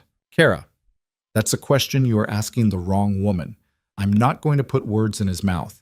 That would be a disservice to both of you. But I will say, and you will not repeat this because he would not thank me, I will say that I have watched him for 8 years take a file out of his desk every Sunday night and read it with a face I cannot describe to you. And I will say that last night after you went upstairs, I heard him break a glass in the study. A water glass. On purpose, not by accident. I cleaned it up this morning. And I will say that Victor does not break glasses, Kara. Victor has iron in his chest where other men have nerves. When a glass gets broken in this house, something in the world has moved. Lena pressed her palms into her eyes. I don't know what to do. You do not have to know today. He promised me he wouldn't lie to me, and then last night he tried not to tell me, and in the end he told you. Only because I pushed. He told you, Kara. That is the part that matters. Did he tell you honestly or dishonestly? Honestly. So, he kept his promise. Imperfectly. Like men keep promises. Like women do, too. You are not going to find a man who never wobbles on a promise, Kara. What you're going to find, if you are lucky, is a man who wobbles and then steadies. That is the ground under a life. Lena wiped her eyes with the heel of her hand. Rosa. Yes, Kara. How do you do it? How do you live in this house? With what you know he is? Rosa considered the question for a long time. Long enough that Lena thought she might not answer. I came here when I was 31, Rosa said finally. I had a bad husband. I had a very bad husband, Kara. I was sleeping in a laundry room at a church for 2 months before Victor's father put me in this kitchen. My husband came to this house once, drunk, looking for me. I did not see what they did with him. I have not asked. In the morning there was no husband, and there was a key to this kitchen in my hand, and a room upstairs for me, and a wage that was 3 times what any kitchen in this city would have paid me. That was 29 years ago. I have slept every single one of those nights in a bed. I have not been hit in 29 years. She paused. So when you ask me how I live in this house, Kara, I live in it gratefully. I live in it with my eyes open. I live in it knowing what it is and what the cost of it is, and I do not pretend about either. And I sleep very, very well. Lena did not know what to say to that. They sat in the quiet kitchen. The rain had thinned to a drizzle outside the window. Somewhere in the back of the house, a clock was ticking. Rosa reached across the table and took Lena's right hand, the uninjured one, and squeezed it once and let it go. Finish your eggs, she said. Then do what you need to do. Tut. What she needed to do, Lena decided, was not to see Victor. Not yet. Not this morning. So she pulled on a coat Rosa had put in her closet without comment. A proper wool coat, heavy and warm, the first she'd owned in her life. And she pushed through the back door of the kitchen into the cold, gray morning, and she walked. She walked the ground she already knew, and then she pushed past them. She followed a dirt track past the low stone wall and into a stand of bare trees where the ground was still spongy from the rain, and she let the cold air hurt her face. Somewhere behind her, at a discreet distance, she knew there was a man in a dark coat. She did not turn around to check. She trusted now that he would be there. It was a strange thing to trust. She had not asked herself whether she liked trusting it. At the edge of the trees, she came out at a view she had not seen before. A long, falling away slope, and at the bottom of it a small frozen pond ringed with cattails, and past the pond a 2-lane road, and past the road a pasture with 2 horses in it, their breath white in the morning. She sat on a fallen log and looked at the horses. They did not care who she was. They did not care that she was anemic or 18 or penniless or whatever she was now, staying in the house of a man who had killed the men who killed her mother. They were just horses. They ate cold grass. They flicked their tails. One of them looked up at her once for a long, unhurried second, and then went back to grazing. Something in Lena's chest loosened. She stayed there a long time. She thought about her mother. She thought about the story Victor had told her, about a woman in a bathrobe on a fire escape, keeping a stranger alive for 3 days, feeding him soup. She had never been told that story. She had been told during those years a different story, that her mother was a good woman who worked too hard and who deserved better than Lena's father, and that she had died in a bad crash on a bad road. That had been the whole story. Now she knew there had been a second story underneath. A story in which her mother had, once, made a choice that required more courage than Lena had ever imagined her having. A choice that had rippled outward for 20 years and washed up, finally, on the bakery floor with a bread knife and a bleeding palm. Her mother had saved a boy's life, and that boy had grown into a man who had, in turn, saved hers. The symmetry of it was not beautiful. It was, if anything, monstrous. And yet Lena sat on the log in the cold and felt the weight of it settle into her, and did not feel crushed. She felt in some small way she could not yet say out loud, known. When she finally walked back up the slope, the yard was brighter. The drizzle had stopped. She could see the house across the grounds, its windows lit against the gray. Smoke rose from the kitchen chimney. Someone was making lunch. Halfway back, she stopped. Victor was standing at the edge of the oak grove. He was in his long charcoal coat. He was not looking toward her. He was looking out at the same view she had just left, the falling slope, and the pond, and the horses, and she realized, with a pull low in her stomach, that he had been there for some time, waiting, not coming closer, giving her the walk, and giving her the log, and only standing at the edge of the trees so that when she turned around she would see him and know he was not hiding. She walked over. "Hi," she said, when she was a few feet away. Her voice came out smaller than she meant it to. "Hi. You didn't sleep." "No. Rosa told me. Rosa is a snitch. Rosa is a saint." His mouth did the twitch she was starting to recognize. "Both can be true," he said. They stood together without speaking for a moment. The cold was biting at her cheeks. His coat looked warm. "I came out," he said, "to apologize." "For what?" "For how last night landed. Not for what I did. I'd do that again. For the way you found out about it. You didn't have a choice about me finding out. I walked into the hallway. I had a choice about what I said to you in the hallway. You told me the truth. I made you drag it out of me. That's not the same thing. I told you I wouldn't lie to you, and then I tried to soften it. That's a form of lying, Lena. I want to be clear about that with you. I don't get to pick which truths you get handed and which you don't." She looked at him. The wind was moving his hair. "Okay," she said. "Okay? Okay, I heard you. That's all. I don't know what I am yet. I'm not angry the way I was last night. I'm something else." "What?" She shook her head. "I don't have the word. Take your time." They walked back up toward the house together. Not close. A careful distance. Their feet made different sounds on the gravel. His heavier, hers quick. She was aware, in a way she had not been before, of his body as a body, of the long line of his shoulders under the coat, of the fact that if he put his arm around her, she would be warm, and that he was not going to put his arm around her, and that the not putting was itself a kind of tenderness she had never been shown in her life. Halfway up the path, she spoke. "Victor." "Yes, I want to know more about her. About my mom, everything, whatever you know. I want all of it." He was quiet for a moment.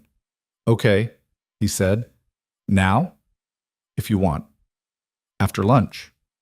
After lunch. They ate lunch at the kitchen table, all four of them. Rosa, Paolo, Victor, Lena. And Paolo told a story about a priest who had once tried to bless his car and accidentally blessed a different car in the church parking lot. And even Victor laughed, briefly, a sound so unexpected in his chest that Lena stared at him. He caught her staring. He looked down at his plate. For a second he looked absurdly, almost shy. After lunch he took her into the study. He did something she had not expected. He went to the desk, unlocked a lower drawer, and took out a thin manila folder. He held it for a long moment in both hands. Then he laid it on the small table between the two leather chairs, and he sat, and he nodded at the chair opposite. "Every Sunday for 8 years," he said, "I read this.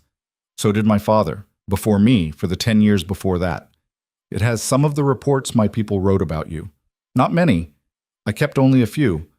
The ones that I couldn't throw away. You kept reports about me. Yes? From when I was 10. Yes? Victor. You said you wanted all of it. I did. Then here it is. You don't have to read it today. You don't have to read it ever. I'm not going to be hurt if you throw it in the fire. I'm not going to pretend it doesn't exist. She looked at the folder. Her hands were shaking a little. She did not pick it up, not yet. Tell me about her first. He nodded. He leaned back in his chair. He looked at the fire. Your mother's name was Elena Maria Hart, he said, and she had the worst taste in music I have ever encountered in a human being. Lena made a small noise. It was half a laugh and half something else. What? The radio in her kitchen. When I was in her apartment, she played... I'm not making this up, Lena. She played a station that was only doo-wop all day, every day. The same 20 songs for 3 days while I was bleeding. I thought I was going to die to Earth Angel. Oh my God. She sang along badly. She was a terrible singer. Stop. Stop. She was not. She had a nice voice. She had a loud voice. There's a difference. Lena laughed. She actually laughed. A whole laugh from her stomach. A sound she had not made in the house before. Victor looked over at her, and his eyes did that small bright flicker, and he looked away again at the fire, quickly, like he was keeping something in his chest from walking onto his face. Tell me more, she said. So he did. He told her about how her mother had gotten the gauze from a veterinary supply closet in the basement of her building, because the super's wife was a vet tech and didn't ask questions, and he told her about the soup, potato and leek, terrible potato and leek, because Elena Hart could not cook either. And he told her about the 3 days on her mother's couch under a quilt that smelled of lavender soap, and how on the second afternoon a little girl with a crooked bow had come home from first grade, and her mother had told her there was an uncle visiting who was sleeping, and the little girl had tiptoed past the couch in her ladybug backpack and stopped and looked at the strange man with too pale skin, and then reached out one very small hand and patted him, once, on the top of his head, and whispered, "Get better, uncle," and then had tiptoed onto the kitchen for a snack. Lena made a sound she did not recognize. I don't remember that. I know you don't. You were 6. I don't remember an uncle. You weren't supposed to. Your mother told you the next day it was a dream you had. Oh. You were a very serious child, Lena. You told her very seriously that it was a very realistic dream. She told me about it 3 nights later, when I could sit up. I believe her exact words were, "She is going to be a lawyer, that one, or a nun. I have not yet decided which." Lena pressed her hands over her eyes. Oh my God. You were not a nun, for the record. I might have been. I don't think so. She was laughing and crying at the same time, and she didn't know how to stop. The fire cracked, and the wind hit the window, and Victor just sat across from her, hands folded, waiting for her to be however she was going to be. He did not try to fix it. He did not reach for her. He did not perform comfort. He just sat, and he was there, and that was enough. When she finally got her breath back, she wiped her eyes with her good hand and looked at him. Victor? Yes. Is any of that in the folder? He hesitated. No, that's all in me. Then the folder is the later stuff. Yes. The watching. Yes. Okay, she said. Okay. I don't think I want to read it today. Is that okay? Whenever you want, or never, I promise. I don't want to burn it either. No. I want to know it exists. I want to leave it in the drawer. I want to be the person who decides when it gets opened. Does that make sense? Perfect sense. She nodded. She nodded 3 or 4 times to herself, getting something settled in her head. Victor. Yes. The man from last night. The one you broke the ribs of. Is he a problem still? For me, specifically. No. You're sure? Yes. He was middle of the chain, not the top. Not dangerous on his own. He knows now, very clearly, what the rules are. And the people above him know that I know there's a chain. That's why it was loud, Lena. That's why I didn't do it quietly. I wanted the message to travel. It will. What people above him? A family out of Belhaven, the Russos. They've been pushing at the edges of my territory for 18 months, testing. This was one of their tests. They want what you have. They want what anyone in my position has. Yes. And if they find out about me, then we have a harder conversation. Lena looked at him. Tell me what that conversation is. Lena, you said you'd tell me the truth. Tell me what it is. He closed his eyes, briefly. Then he looked at her. If the Russos learn you exist, they will try to use you to hurt me. That is the shape of it. It's what families like ours have done to each other for 100 years. They will try to touch you. Not to harm you, not at first, but to show they can. And I will respond. And then something ugly will start, and it will not stop for a while. The conversation I was referring to is one where I would have to decide whether to send you somewhere very far away for your safety, or to keep you here and finish the ugly thing as fast and cleanly as I can. Which would you want to do? Lena. Which, Victor? I would want to keep you here, he said, very quietly. That's the honest answer. I would want to keep you here, and I would hate myself for wanting to, because the faraway thing is the sensible answer, and I am not in this with you for sensible answers. I am in this for other reasons. She looked at him a long time. I don't want to be far away, she said. Okay. I'm not saying I'm staying forever. I'm not saying any of that. I'm saying today, right now, if that conversation happened today, I wouldn't want to be far away. Okay. Okay. He nodded once. Neither of them spoke. Then very slowly she reached across the small table and she laid her good hand palm down flat on the wood. Not near him, just in the space between them, a placing, an offering. He looked at her hand for a long moment. He did not take it. He did not touch it. That was not what she was asking, and he knew.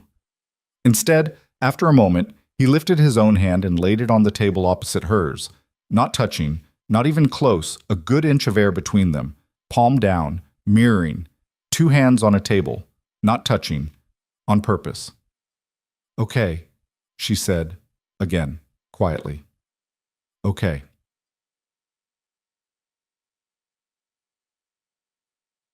After that, something in the house changed. It wasn't sudden. It wasn't cinematic. Lena could not have pointed to a single afternoon and said there, that was the day. It was more like a slow thaw in a frozen pond, invisible day to day, undeniable across a week. She started coming down for breakfast again, early, before Victor left for the study. They ate at the small end of the kitchen table, often in silence, often reading. She was going through the bookshelf in her room a book at a time, and Victor was always reading something on his phone or in a file, but the silence was not tense. She learned how he drank his coffee, black, too hot, always burning his tongue and swearing about it every morning, as if surprised. He learned that she couldn't stand the scrape of a spoon on the bottom of a bowl, and began, without ever mentioning it, to eat his cereal from a flat dish instead. Small things. Nothing special. A life is made of small things. The grounds opened up for her. Paolo on the 10th day drove her into the nearest town. Not the city, a small place 40 minutes away, one main street, 2 stoplights. Because she said she wanted to buy a notebook and a pen with her own money. She had her own money now. Victor had, on the 8th day, without fanfare, put an envelope on her desk with $2,000 in it and a note that said, "This is yours, no strings. Spend it on whatever makes you feel like a person." And she had spent 2 weeks not touching it because she didn't know what she was allowed to be yet. And then she had finally taken one of the bills and folded it into her outer pocket and asked Paolo for a ride. In the small town, she bought a notebook with a green cover. She bought a pen. She bought, on a whim she didn't understand, a pair of cheap silver earrings from a display by the register. Paolo waited outside the store with his hands in his coat pockets and did not hover. On the way back, she asked him what Victor had been like as a younger man. Paolo considered. "Lonelier," he said. That was all he said. She did not press. She felt it sit in her chest for the rest of the drive. By the end of the second week, the stitches scar on her palm was a thin pink line, and her hair had a little shine back in it, and she had gained 4 pounds, which Rosa measured by the fit of the jeans Rosa had bought, not by a scale, because Rosa disapproved of scales. Lena slept through the night. She dreamed sometimes of her mother, and woke with her face wet, and did not find the wetness terrible. On the 15th day, Victor asked if she would like to see more of the house. They walked through it together, slowly, and he told her about the rooms, which had been his father's, which had been his mother's, she had died when he was 14, of cancer, quickly, which had been his as a boy. He showed her the library, 3 floors of it, a spiraling iron staircase she had not known existed in the heart of the house. He showed her the music room, which had a dusty grand piano no one had played since his mother, and which Lena, who had taken lessons for 2 years at a free community program when she was 8, before Marlene had said it was a waste of time, sat down at and tentatively played a single scale on. The sound was bright and out of tune. Victor stood very still behind her while she played. When she looked up, he looked away quickly, like he'd been caught. "I'll have it tuned," he said. "You don't have to. It needs tuning. It's been 10 years. Okay? It'll be tuned by Friday." "Victor?" "Yes." Are you trying to make me play?" "No. Because I won't play if you're trying to make me play." "I'm not.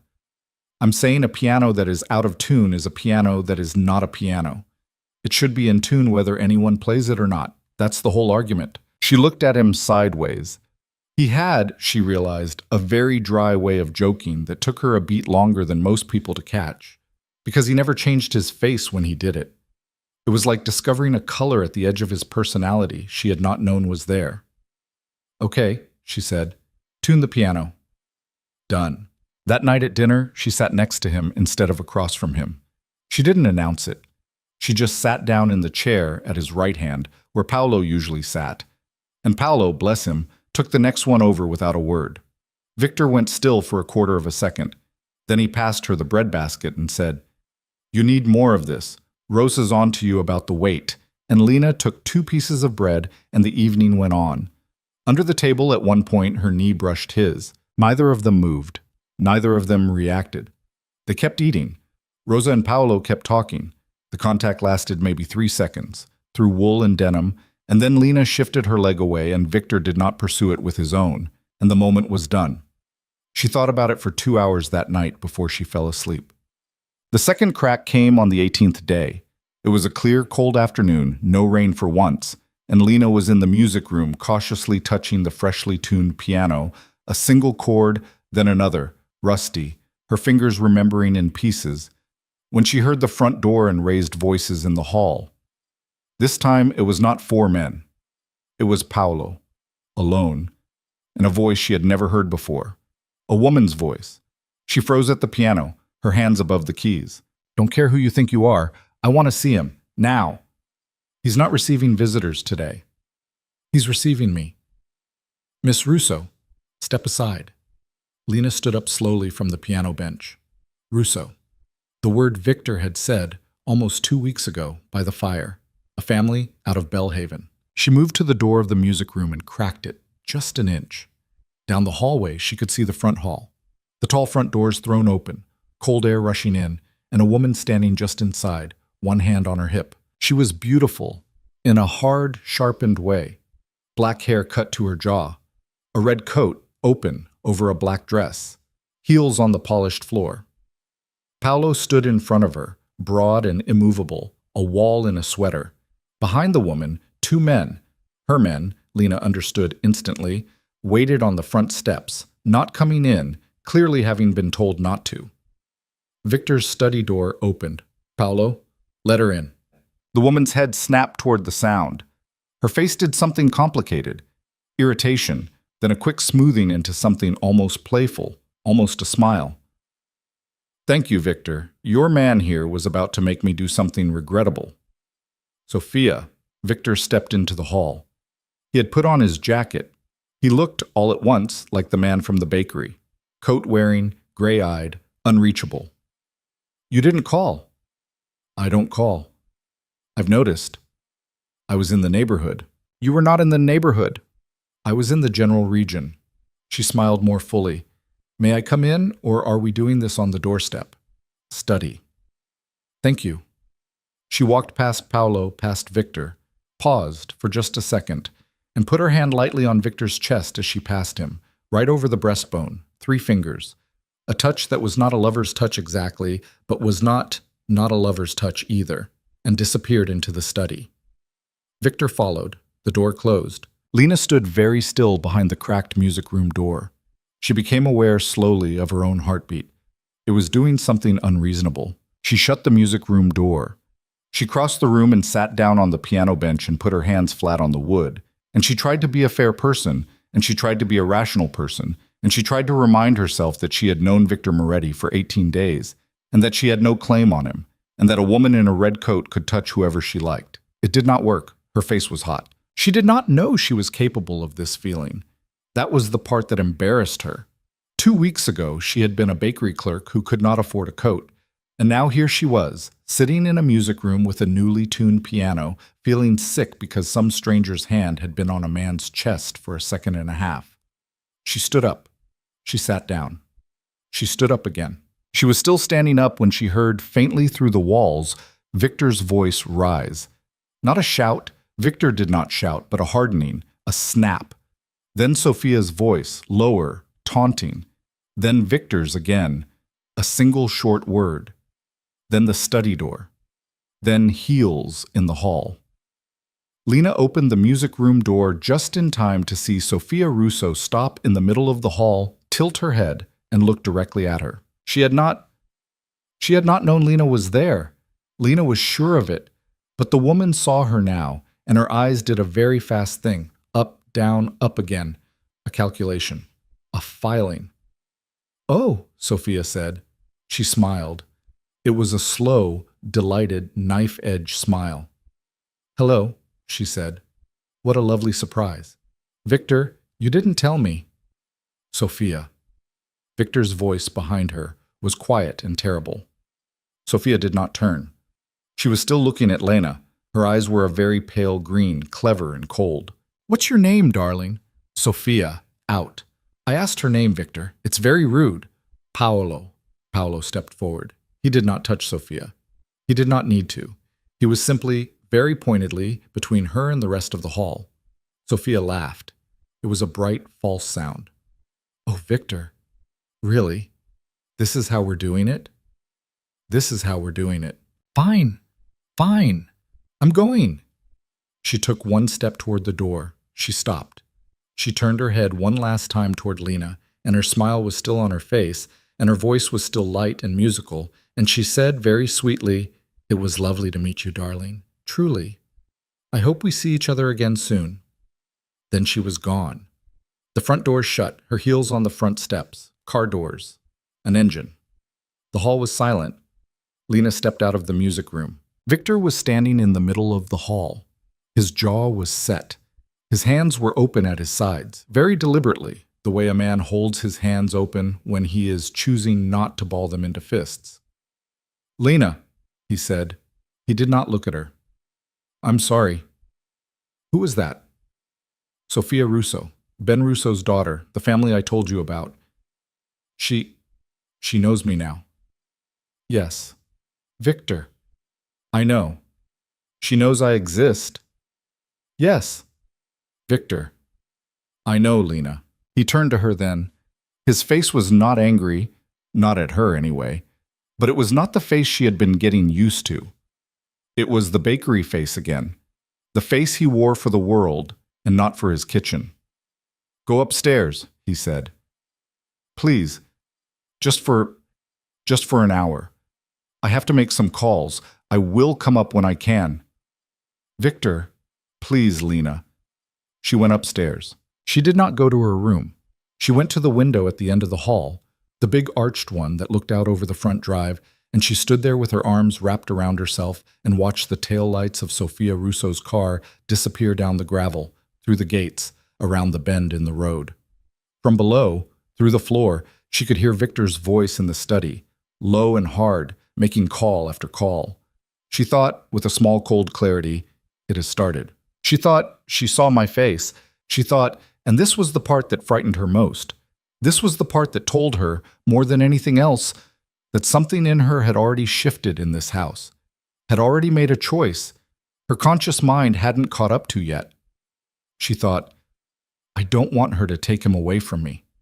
And then she pressed her forehead against the cold glass of the window and closed her eyes, and she let the thought sit there, and she did not disown it. She stood at that window for a long time before she moved. When she finally did, she went not to her room but to the music room because some new instinct told her not to be alone with her own thoughts in the small four-poster bed. She sat back down at the piano. She did not play. She just laid her fingers on the keys without pressing, the cold ivory under her fingertips, and she listened to the sound of Victor's voice coming up through the floor in pieces. She could not make out words. She could make out the tone, which was worse. It was a tone she had not heard from him before. It was the tone of a man pulling a net tight around something that was already thrashing. An hour passed, then another. Rosa came in once, quietly, with a cup of tea and did not stay. She set it on the small table by the window and rested her hand for a moment on the back of Lena's neck, the lightest possible touch, motherly, grounding, and left again without speaking. Lena did not cry. She was past crying for the day. She had moved into a different country now, a harder one, where crying didn't seem to be one of the available tools. The door of the music room opened around 5. Victor stood in it. His jacket was off, his sleeves rolled to the elbow, and he looked tired in a way he had not looked that morning. There was a tightness at the corners of his mouth. He did not come in all the way.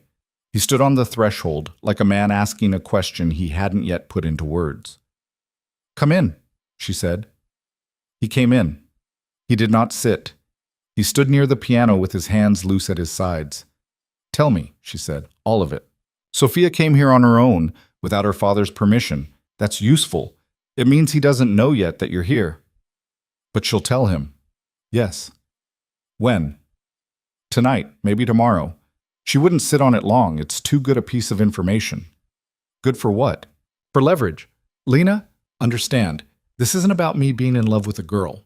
In their minds. This is about a young woman in Victor Moretti's house who can be used. That's all you are to them. An opening, a soft spot." She nodded. She had understood that much already, standing at the upstairs window. It was a strange thing to be told in plain language. It did not frighten her the way she had expected it to. Something had calcified in her over the last hour. So what happens now? A few things, very quickly. Paolo is already moving. There are going to be more men on the grounds by tonight. You'll see them. Don't be alarmed. They're ours.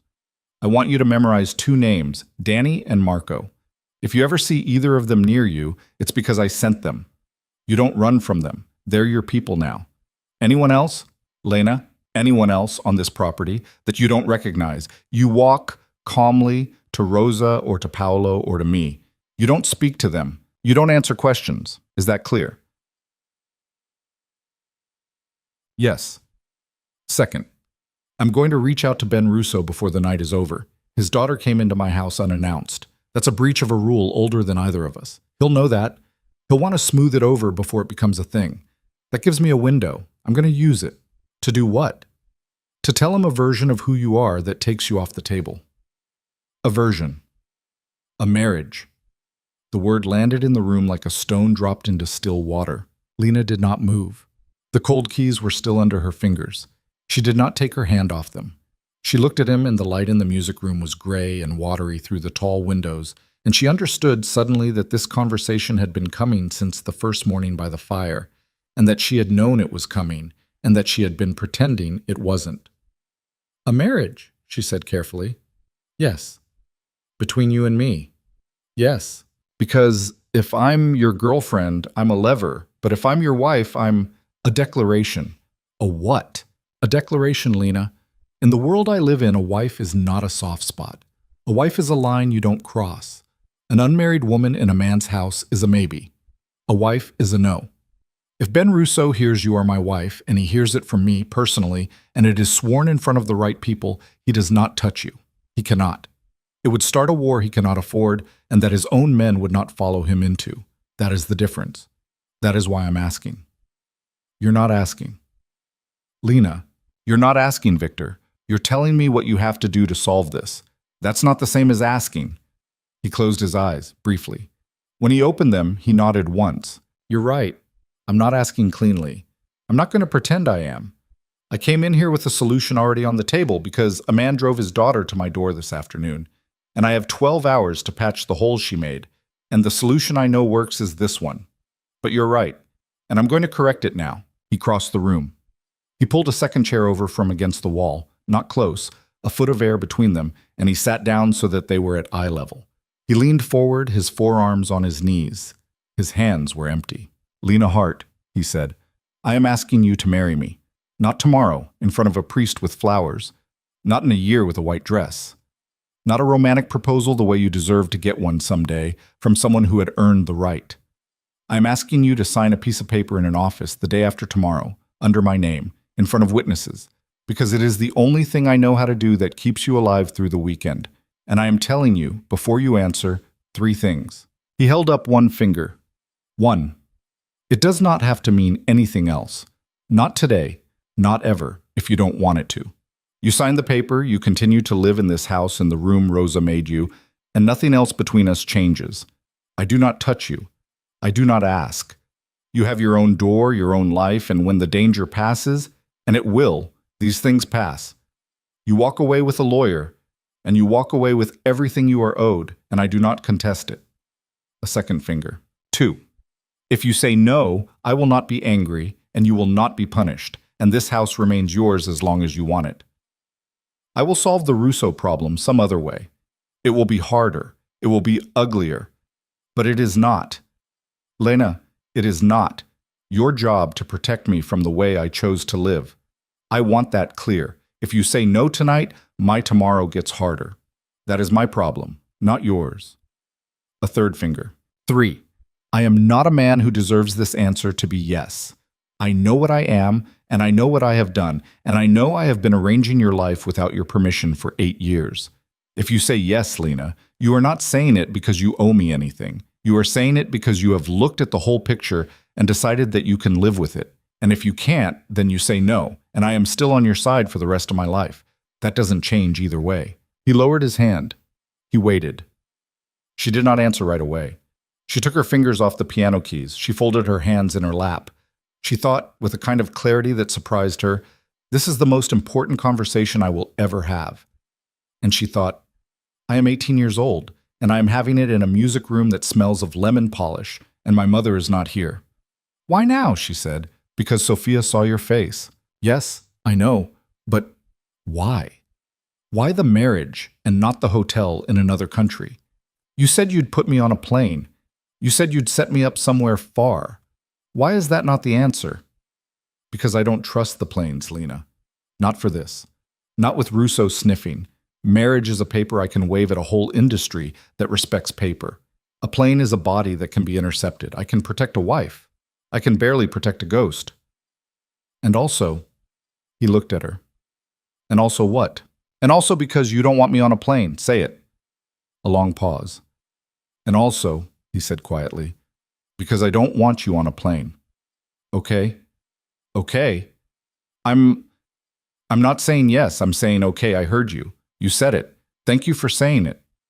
She swallowed. Now I need to think. How long do you need? I don't know. I can give you until dawn. After that, I need to be on the phone. Dawn. Yes. Okay. She stood up. Her knees were shaky. She locked them. Then leave me here. Leave the room. I need to think, and I can't do it with you sitting there. He stood. He was careful not to brush her as he moved past. At the door he paused. Lena. Yes. Whatever you decide. Just so you know it before you decide. I am not going to stop protecting you either way. That part isn't on the table. You should know that before you add it to your math. Okay. Okay. He left. She sat back down at the piano. She played one note, then another. She played the opening of a scale she had learned when she was 8, the first song she had ever been taught on an instrument, and her hands remembered it before her head did. The notes came out thin and surprised in the quiet room. She sat there a long time. She ate dinner alone that night in the kitchen with Rosa. Paolo was outside with the new men. Victor was in the study, and the study door was closed, and she could hear his voice through it at intervals, still on the phone, still making calls. He did not come out to eat. Rosa brought him a plate at some point and brought it back untouched. "He eats when he is ready," Rosa said, not defensively, just as a fact. "I stopped fighting him about it 20 years ago." Rosa: "Yes, Cara." "He asked me to marry him." Rosa did not look up from the sink. She took the dish she had been washing and set it carefully on the drying rack and picked up the next one. "I know, Cara." "You know?" I did not hear the words, but I have known him a long time. I saw his face this afternoon when he came out of the study after the call to the Russos. I have seen that face on him exactly once before, in 19 years. When his father was dying and he had to choose whether to bury the old man in a church or in the ground behind the chapel, because the old man had feuded with the priest. I know what that face means. It means he has made a hard decision and he is now going to execute it, and nothing in the world will stop him. "So I'm in execution now." Rosa set another dish down. Then she turned off the water and dried her hands on her apron and came over to the table and sat across from Lena and looked at her with the same steady gray eyes she had turned on her from the beginning. "Cara, listen to me. Do not marry him because you are afraid of the men at the gate." Lena flinched. "I mean it, Cara. Do not. It is the worst reason. Men in this world are always going to have other men at their gate. There will always be a Russo. There will always be a reason. If you say yes because you are afraid tonight, then tomorrow, when you are no longer afraid, you will look at him with hate, and he will know it, and it will kill you both slowly.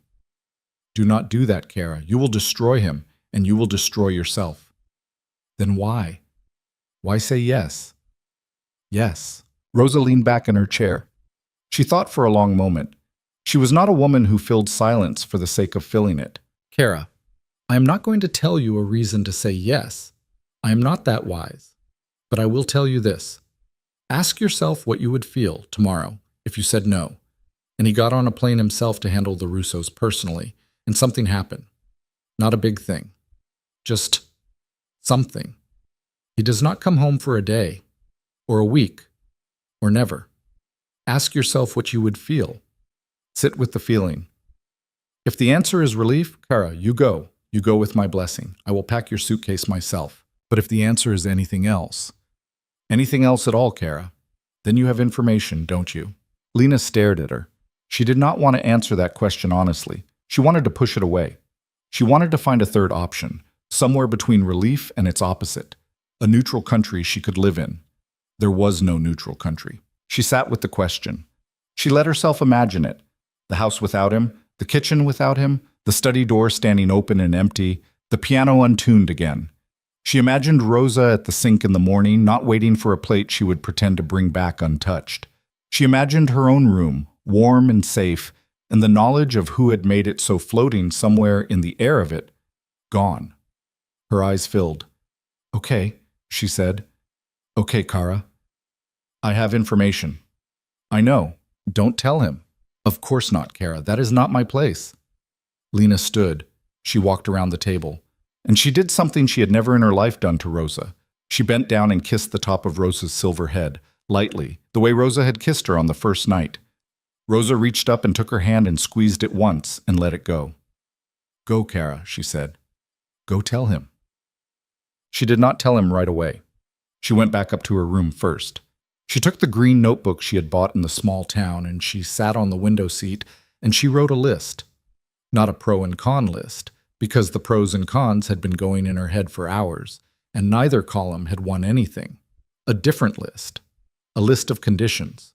A list of if, then.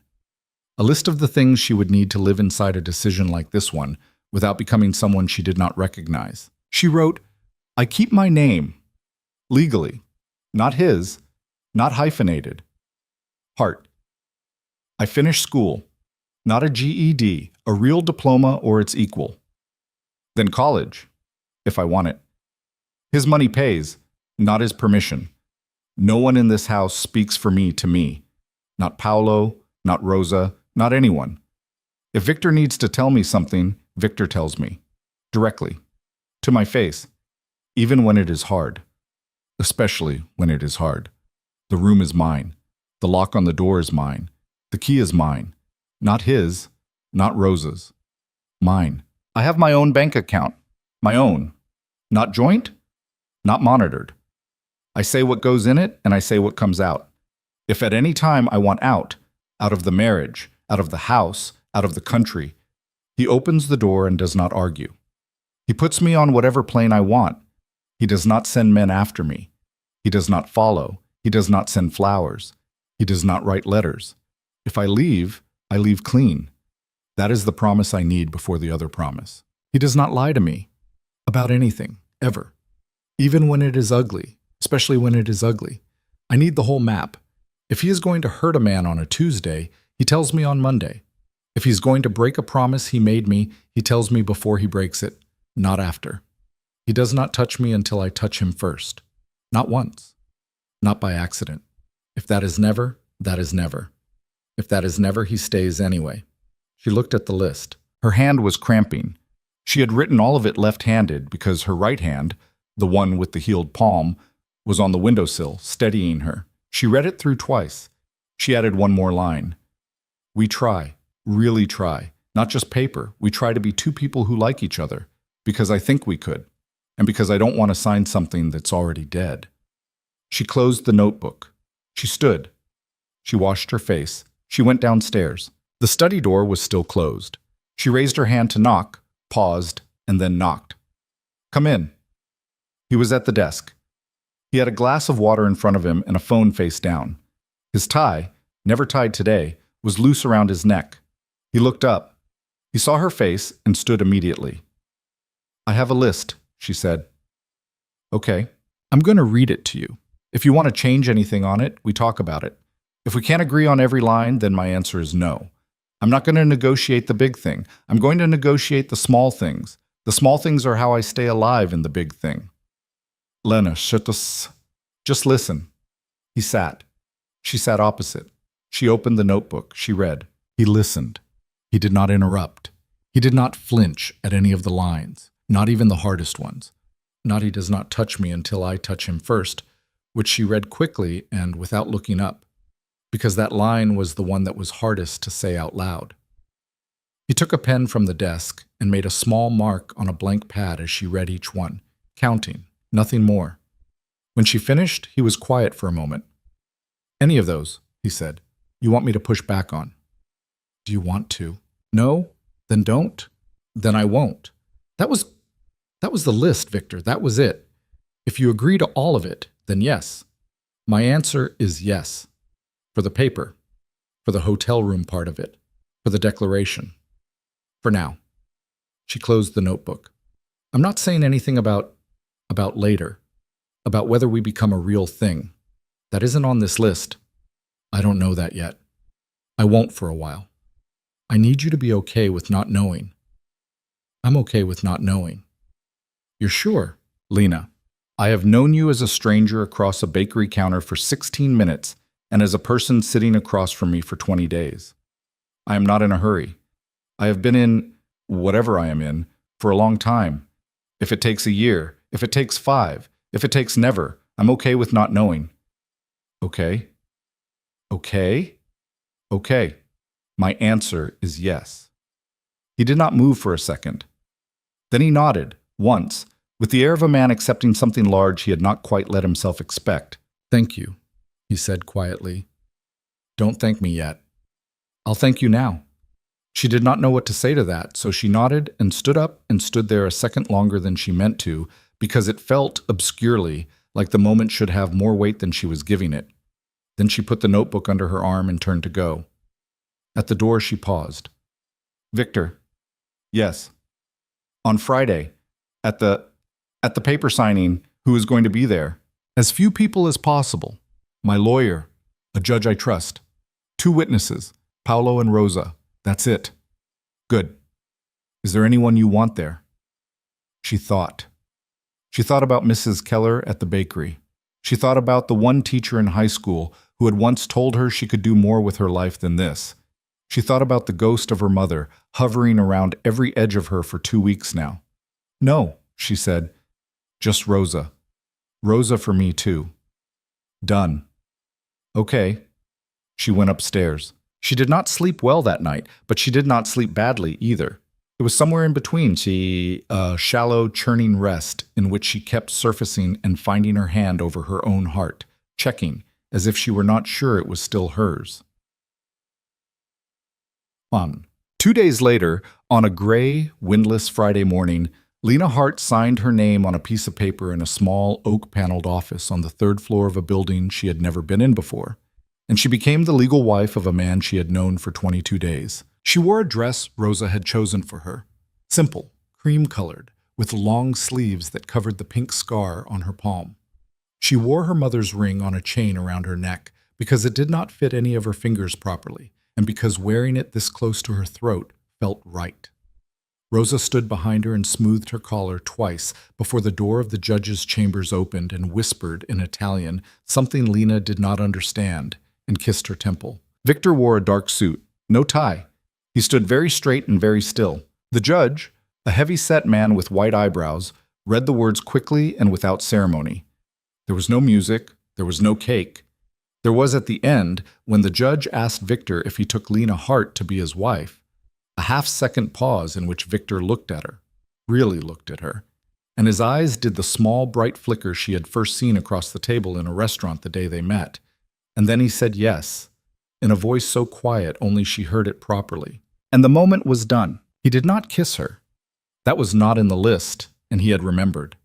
He took her hand, the uninjured right one, and held it briefly the way a man helps a woman across a gap, and let it go. On the way out of the building, Paolo held an umbrella over her head even though it was not raining. Rosa held her other arm. Victor walked half a step ahead and scanned every doorway they passed without pretending he wasn't doing it. The car was waiting. They got in. They drove home. That was the whole wedding. In the car, she looked down at her left hand. There was a narrow gold band on her ring finger now, plain, no stone. She had not been consulted on it. Victor had slipped it onto her finger during the signing, and it had fit exactly, and she had not known whether to be unsettled by the fact that he had known her ring size, or comforted by the fact that of course he had known her ring size. She chose for that car ride to be comforted. She could afford to be. The thing was done. When they got back to the house, Rosa cooked. She cooked more food than the four of them could possibly eat. A roast, potatoes, greens, bread, a simple cake she had made herself the night before. And they sat in the kitchen, the four of them, and ate it together. Paolo poured wine, a little, and Lena had half a glass, and Rosa had a full one, and Victor had water. He never drank when things were moving, he told her. Not until later. When's later? Lena asked. When the Russo call is done and survived. When's that? Tonight. He'll call tonight. He has to.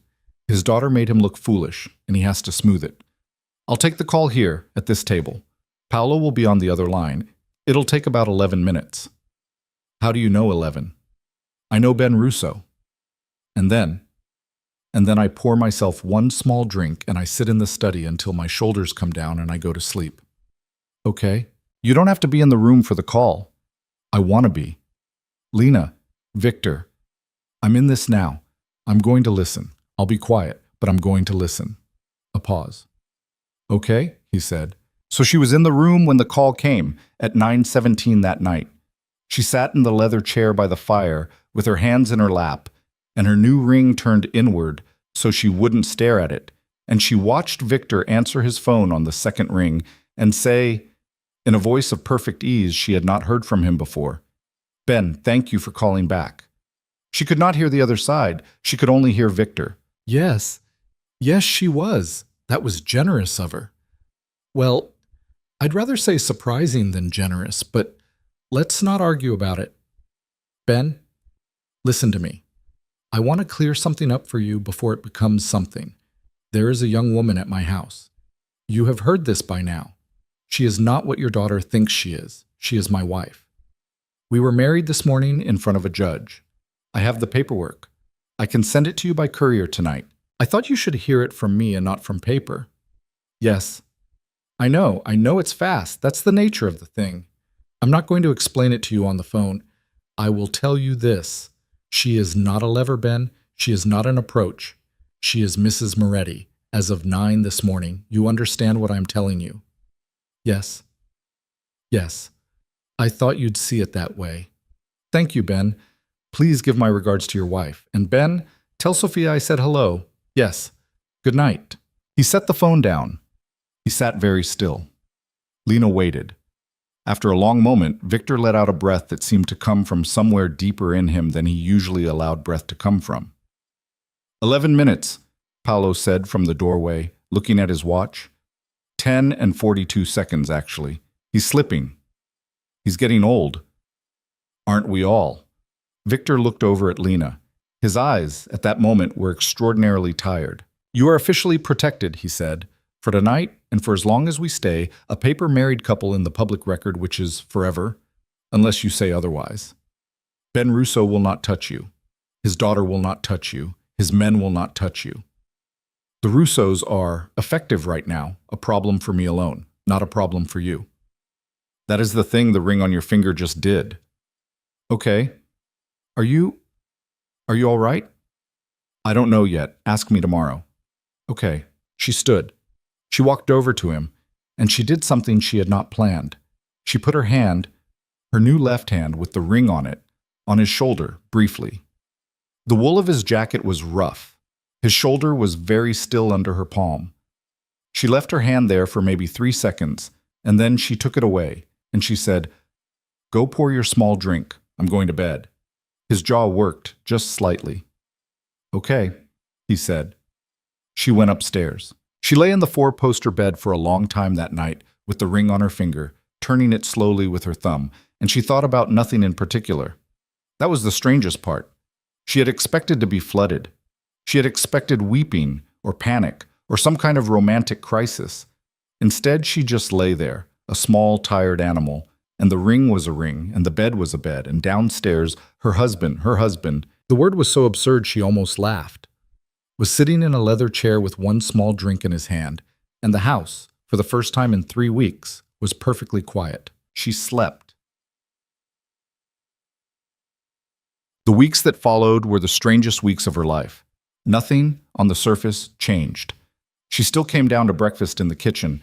Victor still read his phone over coffee. Rosa still cut vegetables. Paolo still told bad jokes about cheese. Her room was still her room. Her door still had its lock. Her piano, now she had begun to think of it that way, was still tuned, and she played it a little longer every day, her hands remembering things in layers. But small things shifted. She stopped flinching when Victor walked into a room. That was the first change, and it happened without her noticing. Until one afternoon she realized she had been reading on the couch in the library for an hour, and he had come in to find a book, and he had not startled her. He had simply been there, another body in the room, and she had kept reading. That meant something. She did not know what yet. They began to talk more. At first only at meals, then in the study, in the evenings, where he had taken to sitting in the chair opposite hers with his own book and his own silence, and they had begun the slow mutual habit of occasionally lifting their heads and saying small, unimportant things. Listen to this. Did you know? This is terrible, don't read it. Small, small, small. She began to learn his opinions. He disliked most poetry and loved Russian novels in translation. He thought most political columnists were stupid, and he thought most mobsters were stupid too, and was often lonely for conversation with the exact class of person he had spent his life avoiding. He did not tell her these things directly. She pieced them together across nights. She told him things too, in pieces, that she had wanted to be a teacher when she was 9, that her mother had taught her to braid her own hair when she was 7 and had cried when she saw Lena do it the first time alone, because she knew, even then, that Lena was already becoming a person who would be fine without her. That she had never been to the ocean, that she had kissed a boy once when she was 15 in the storeroom of the bakery before Marchetti's, and he had tasted like root beer, and she had thought about it for 3 days, and then concluded kissing was overrated. Victor had almost laughed at that one. Almost overrated, he said. What's almost overrated? It's something people say about a thing when they haven't done it right yet. Oh!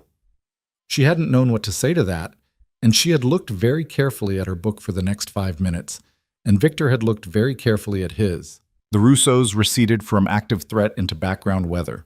Sophia did not come back. Ben Russo sent 3 weeks after the wedding a handwritten note, short, formal, old-fashioned, congratulating Victor on his marriage and expressing a polite hope that the two families might continue to share the city without incident. Victor read it twice, folded it, and put it in a drawer. "That's a truce," he said. "For how long?" "Until they think of something better." "Okay." She put more weight on. She crossed 10 pounds without noticing and discovered it only when a pair of her older jeans did not close, and Rosa laughed at her and threw them in the donation bag and hugged her. Her hair came back. Her eyes stopped looking sunk. She looked some mornings in the mirror almost like a healthy 18-year-old, a thing she had never been, not even at 14, and the unfamiliarity of the face surprised her every time. She enrolled at Victor's suggestion and, with her own signed agreement, in an accredited at-home diploma program. A tutor came to the house twice a week, a small, serious woman named Ms. Burke, who had no idea, as far as Lena could tell, whose house she was in, and who took Lena through algebra and American literature with the unromantic efficiency of a good teacher. Lena liked her. Lena liked, too, the sheer surprising fact of being taught again, of being a person who did homework, of being, in some small room of her own mind, a student. One night, about 5 weeks after the wedding, she was in the library with a volume of short stories when Victor came in and sat across from her, and she looked up and he had something in his hand. "I have to go into the city tomorrow," he said. "Okay." "For 2 days, maybe 3. "Okay." There's a meeting, not dangerous, not by itself, but you should know." "Okay." "You'll be here with Rosa and Paolo and the men. Danny will be at the gate. Marco will be in the guardhouse." "Okay." "And Victor." "Yes." "Are you going to tell me what it is, or are you going to tell me not to worry in 4 different ways?" A beat. "I'm going to tell you what it is." "Thank you." "The meeting is with the families, all of them, Russo included. It happens once a year. It's been on the calendar since before I asked you to marry me. It was going to be just me. Since the wedding, it's more complicated. I have to show up as a married man now. I have to be able to speak about you without anyone feeling permitted to ask too many questions. This is the meeting where the new arrangement gets formalized, where the Russos agree in front of the others that you are off limits, and the others agree that that is the rule. After tomorrow night, the rule is a rule, not a request. That is why I am going. Okay? It is not dangerous to me in a bullet-to-the-chest way. It is dangerous in a wrong word way. I have to be very careful for 48 hours. That is why I will be tired when I come home. That is why I am telling you in advance, so that when I come home and I am quiet, you know it is the meeting, and not you." She set her book down. She looked at him. "I'll be here when you come home," she said. Something in his face, something under the surface of it, moved. "Okay. Come home." "I will." She stood up. She crossed the small space between them. She did something she had been thinking about doing for 2 weeks and not doing. She leaned down and she kissed him, very lightly, on the top of his head, exactly the way Rosa had kissed hers, on the first night, a chaste grandmother's kiss. And she straightened and she turned around, and she walked out of the library without looking back. She heard behind her the sound of him letting out a very slow breath. She did not turn around. She went upstairs. She did not let herself smile until she was inside her own door, with the lock turned. And then she smiled, once, at the ceiling, in the dark. He left in the morning before she was up. She came down to a kitchen that was a little too quiet. Rosa's face was serene in that particular way Rosa's face got when Rosa was not serene. Paolo was on the back porch on the phone. The second car, the one that usually sat by the garage, was gone. "He said goodbye," Rosa told her, setting down a cup of coffee. "Through me. He did not want to wake you." "Rosa." "Yes, Cara." Is this a normal kind of nervous or a new kind of nervous?" Rosa looked at her for a long moment. "It is a normal kind of nervous, Cara. For this meeting. For this year. Every year I am nervous. Every year he comes back. I will be nervous until I hear the gate tomorrow night. That is the deal. I have been making that deal for 29 years. Okay. Okay, Cara." The first day passed slowly. She played the piano for 2 hours, longer than she had managed in any single session yet. And the music this time was less rusty, and her hands did a thing near the end that surprised her, a little improvisation off the end of a scale, something she had not planned. She laughed aloud at her own fingers. Nobody heard her. It was a laugh for the empty room. She ate with Rosa at lunch. Paolo stayed outside. In the afternoon, she walked the grounds. She went all the way out to the stone wall and sat for a long time watching the 2 horses in the pasture pass the road. One of them came over to the fence. She did not have any food. She held out her empty hand, and the horse blew warm breath across her palm and turned away, disappointed but polite. She walked back slowly. The light was going as she came up the slope. The house was lit from within, all its windows warm in the blue of early evening, and she stopped at the edge of the oak grove and looked at it. She was crying, a little. She had not meant to. She did not know why. It was just that the house was lit, and she was walking toward it, and somebody was cooking inside it, and she was not hungry in the old way anymore. She was hungry in a new way, a normal way, for a meal someone had already started for her.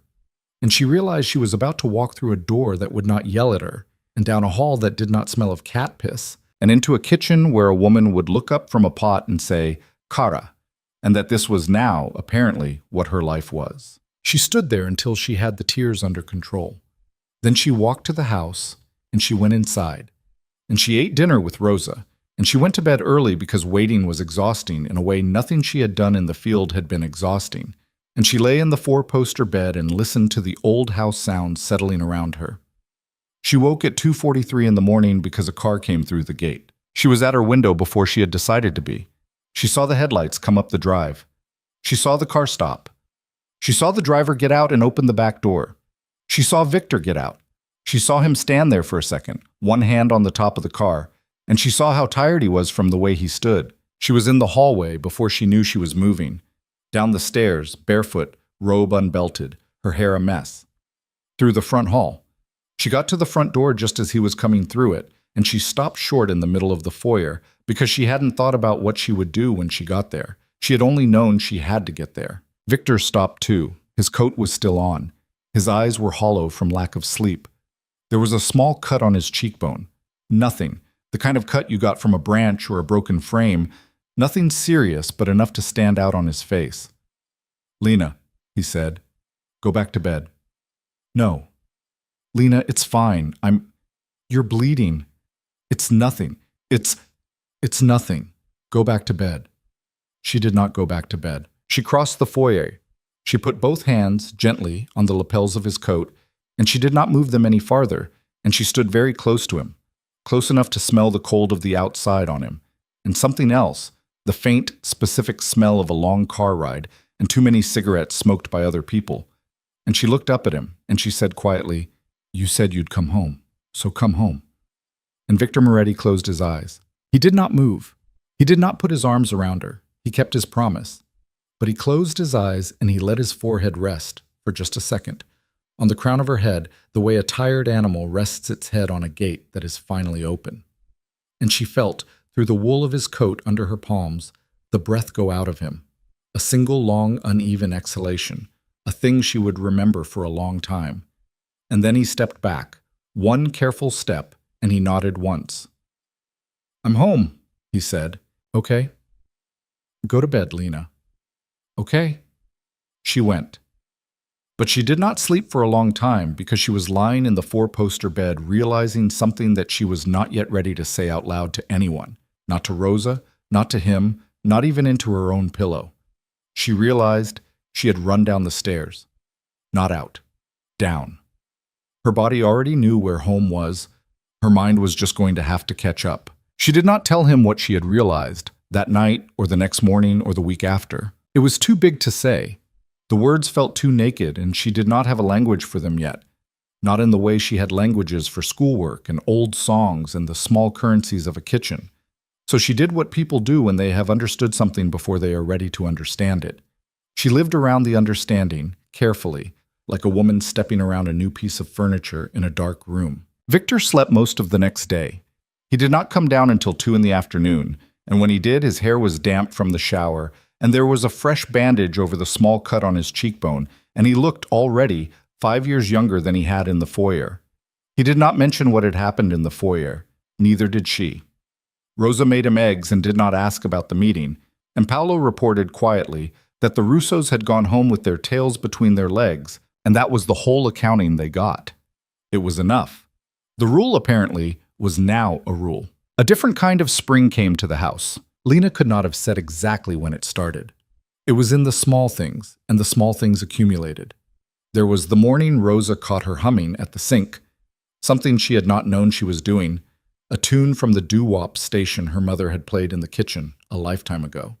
And Rosa had looked at her with a pride so private and so pleased that Lena had turned her face away to hide how it undid her. There was the afternoon Paolo drove her back into the small town for a second notebook and a third, and she sat in the cafe there and drank a cup of hot chocolate at a window alone, no one watching her, and realized halfway through the cup that she was, in that specific moment, content.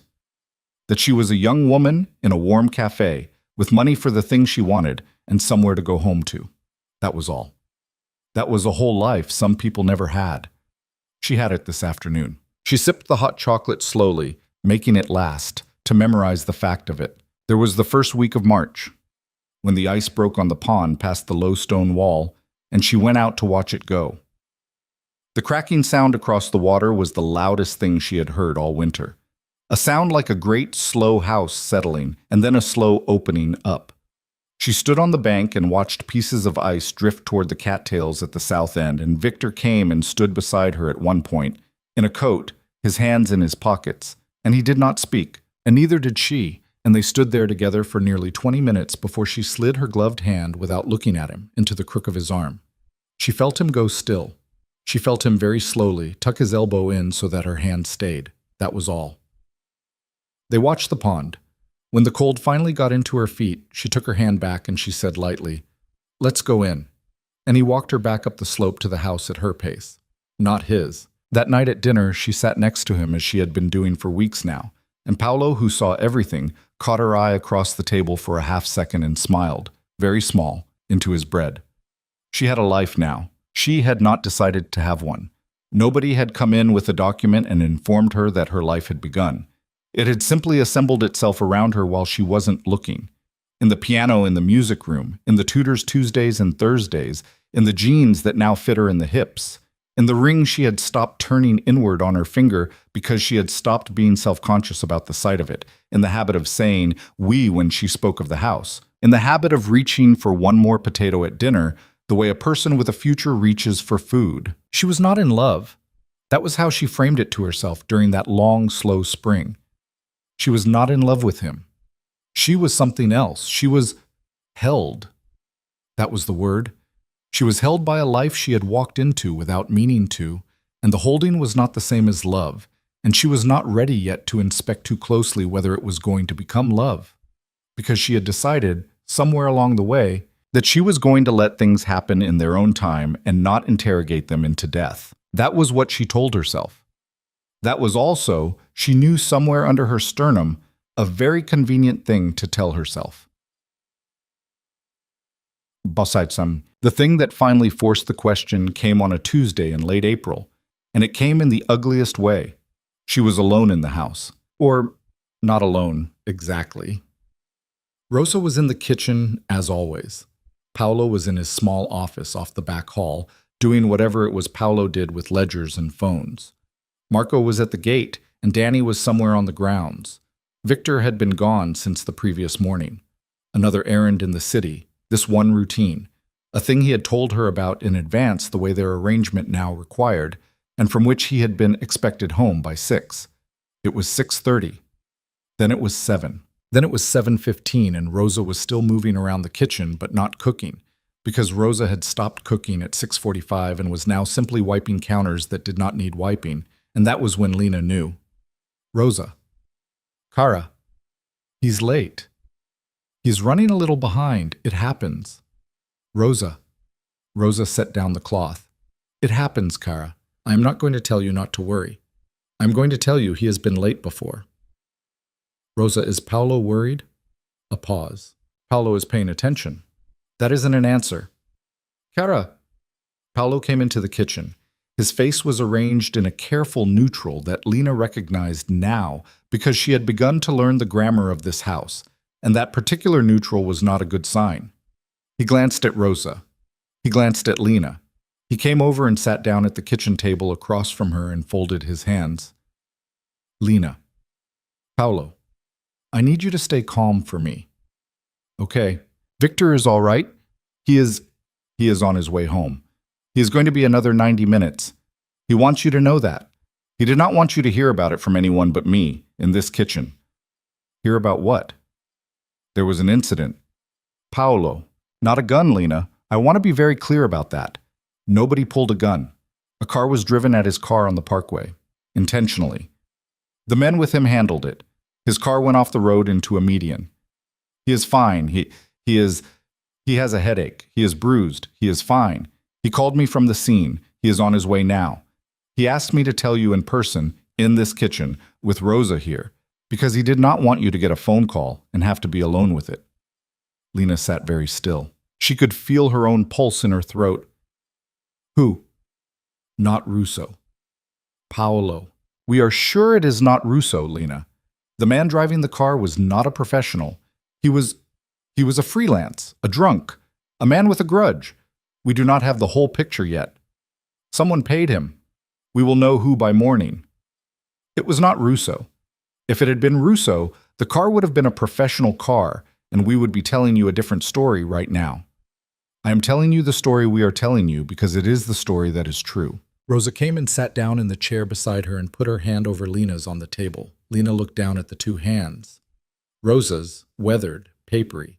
Her own, young, with a thin pink scar across the palm. A ring on the other one. She breathed through her nose. How was the car totaled? And he walked away. He walked away. 2 bruises, one to his shoulder, one to his head. He was wearing his belt. The men with him were fine. The man who drove at him is alive and in our hands. Lena. She did not push. She did not want to push on that one. Not tonight. She had a list of things she was not going to push on tonight. This was at the top. Okay, she said. Okay? Okay, Paolo. Okay, thank you. He said if you wanted to call him, he has his phone. No. No?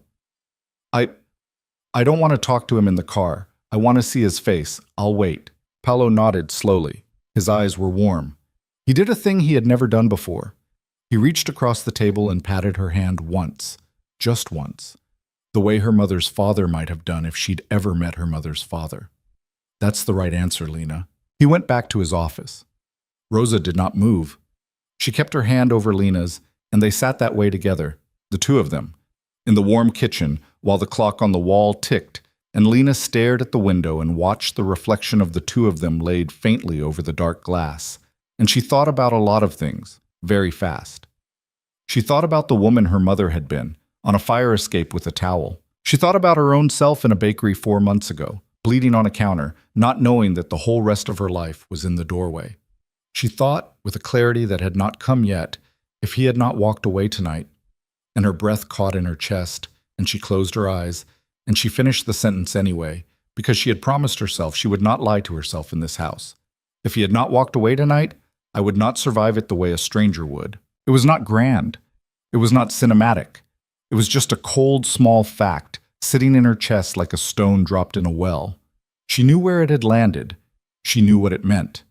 At 8:47, by the kitchen clock, headlights came up the drive. Lena stood. Rosa did not try to hold her back. She went to the front door herself this time, and she opened it before he reached the steps. He came up out of the car, and he was walking under his own power, but there was a stiffness in the way he moved that told her Paolo had been underestimating. His jacket was ripped at one shoulder. There was a bruise already coming up on the line of his jaw. He was pale. He saw her in the doorway and stopped, and she saw in his face a thing she had not seen in him before, a kind of hesitation, a worry, about her, about what she was going to do. She did not make him guess. She went down the steps in her stocking feet, in the cold, and she walked up to him, and she put her arms around him. She did it carefully, because of the bruises. She did it properly, both arms, her face against the side of his neck where the cold had gotten into him. She did not cry. She was past crying. She just held him, and after a second in which she felt him not know what to do, she felt him give in. She felt the exact moment, the long, honest exhale of a man who has been holding himself upright on nothing but will for 4 hours, and his arms closed, finally, around her. One hand between her shoulder blades, one hand at the back of her head. He did not squeeze. He did not grab. He held her the way Rosa had taught him to hold anything precious, lightly, with respect for breakage. "You're cold," he said into her hair. "You're late. I know. Don't do that again. I will try. Victor, don't do that again. Say it." A pause. "I will do everything I can not to do that again." "Okay." They stood in the drive in the cold for another minute. Nobody came out to get them. Rosa and Paolo, she knew without needing to check, were somewhere in the front hall pretending not to watch, and when she eventually stepped back from him and took his hand, his, this time, she initiated, she was not afraid of her own hand anymore, and led him up the steps into the house. They scattered like kind pigeons, and gave her the space she needed to walk her husband through his own hallway and up his own stairs. She took him to the library, not to his room. The library had the deeper chairs and the better fire. He sat. She took his shoes off, which he tried to argue with, and she ignored him. She brought him water. She brought him, at Rosa's silent insistence from the kitchen doorway, a bowl of soup that he could sit up and eat slowly, and a plate of bread, and she sat across from him in the other chair while he ate, and she did not speak, and he did not speak, and the fire popped. When he was done with the soup, he set the bowl down and leaned his head back against the chair and closed his eyes. "Lena." "Yes." "I need to say something, now, while I have the nerve for it." "Okay." He opened his eyes. In the firelight, they were the color of an old coin. "I love you," he said. He said it simply. He said it the way he said other hard things, with no ornament, no hedge, no swell of music under it. He said it like a man putting down a weight he had been carrying too long, and was now too tired to hold up a second longer, even if it meant putting it in her lap. "I know I wasn't going to say it. I know it wasn't. I know our list. I know what you asked.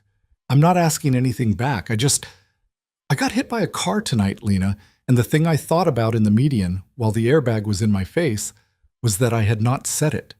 I had not once said it out loud. That if I went, you would be left to piece it together from behavior. And that wasn't fair. That isn't the deal we made. The deal we made is I don't lie to you. And not saying that for 4 months was a lie. So I'm correcting it. I love you, that's all. Go to bed if you want. I'll be here." She looked at him. Her throat was full of something. She reached across the small space between them. She took his hand, the one that was not the bruised shoulder. She brought it up, both her hands around it, and she held it against her cheek for a long moment, and she closed her eyes, and she let him feel her breathe. "Okay," she said, finally. Her voice was raw. "Okay." "Okay, I heard you. I'm not, Victor, I'm not ready to say it back, not tonight. But I heard you, and I'm not going anywhere." "Okay. I'm glad you said it." "Okay. I needed to hear you say it before I..." "It's okay.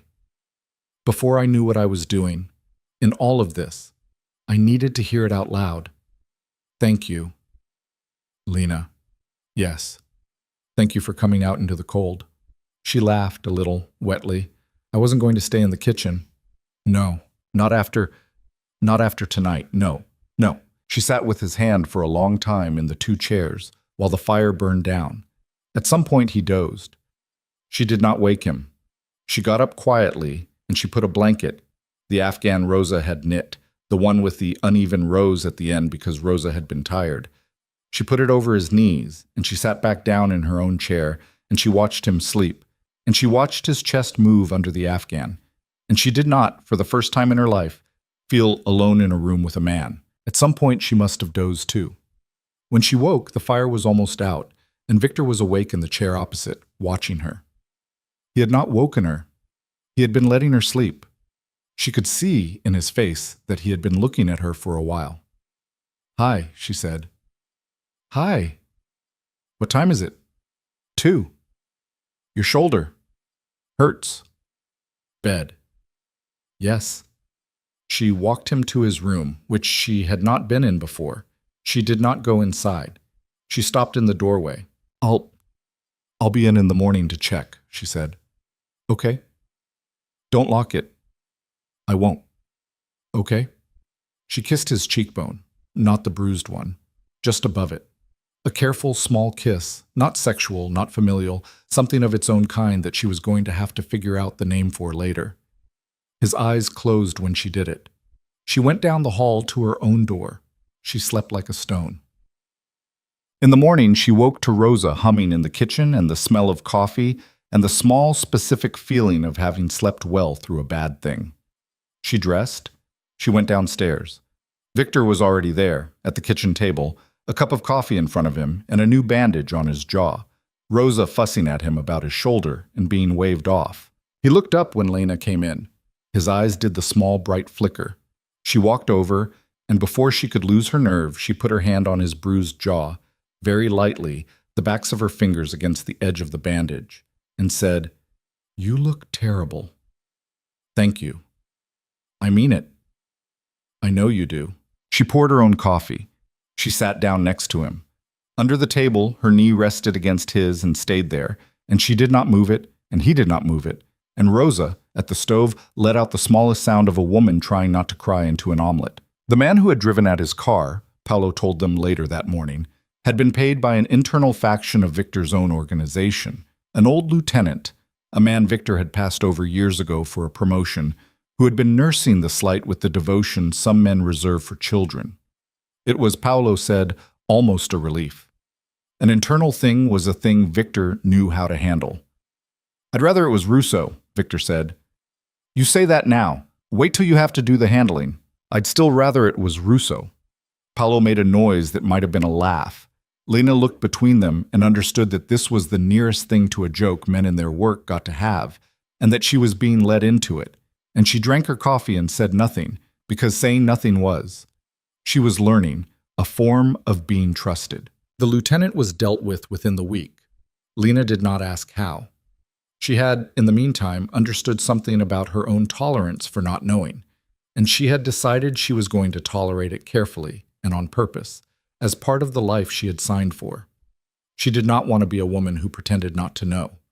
She also did not want to be a woman who insisted on the ugly details of every operation in order to prove she was strong enough to stomach them. She wanted, she realized, to know the ones that mattered to her own person and to let the rest be Victor's to carry alone. That was the division she could live inside. Rosa, she noticed, lived inside a similar one. So in his own way did Paolo. It was not cowardice, it was a kind of adulthood. Dit-on? Summer came. It was the first summer of her life in which she did not count days till a paycheck.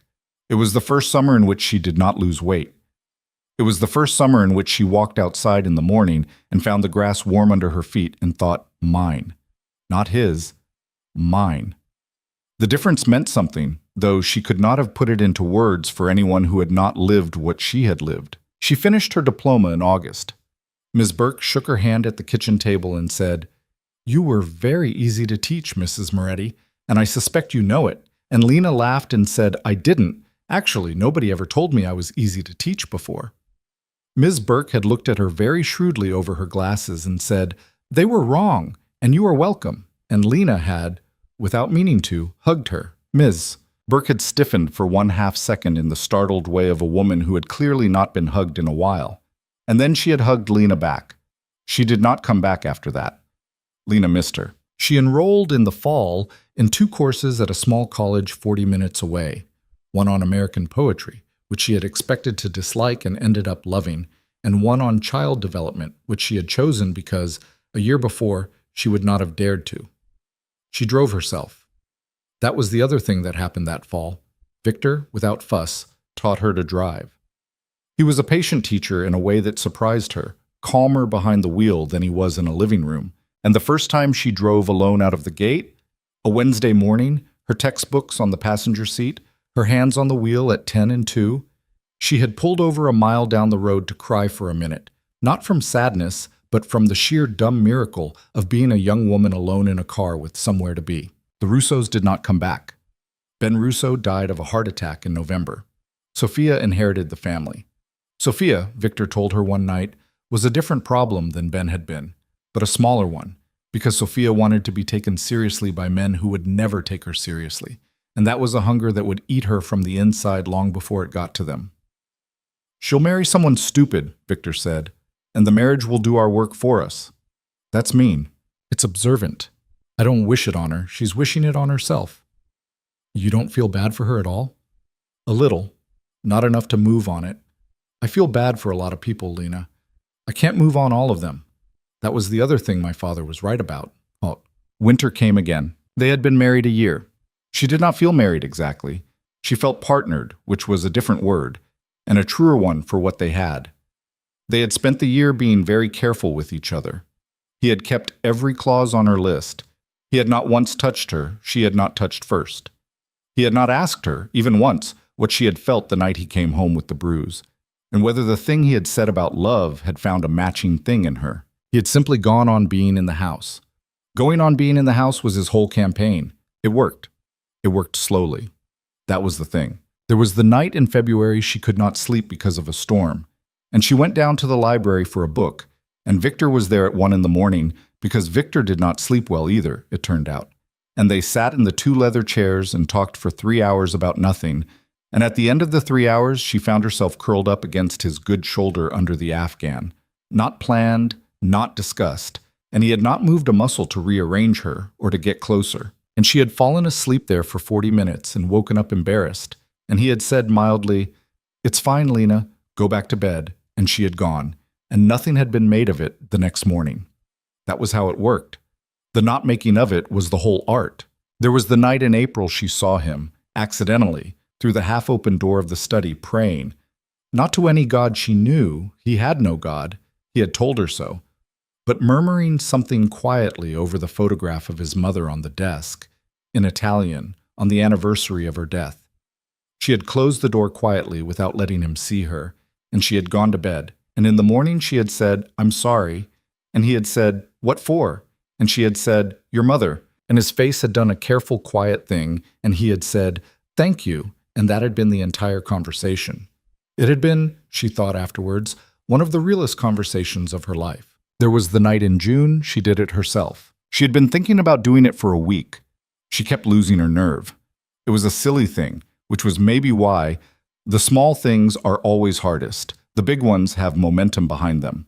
She was in the kitchen with him, late, eating leftover pasta, standing up at the counter, and he was saying something about a contractor who kept overcharging them, and she had stopped hearing the contractor and started looking at his mouth, and she had thought suddenly, "I'm going to do it now, or I'm never going to do it." She had put down her fork.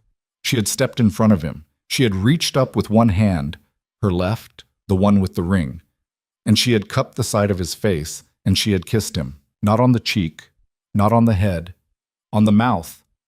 A real kiss, short, careful, unpracticed on her part.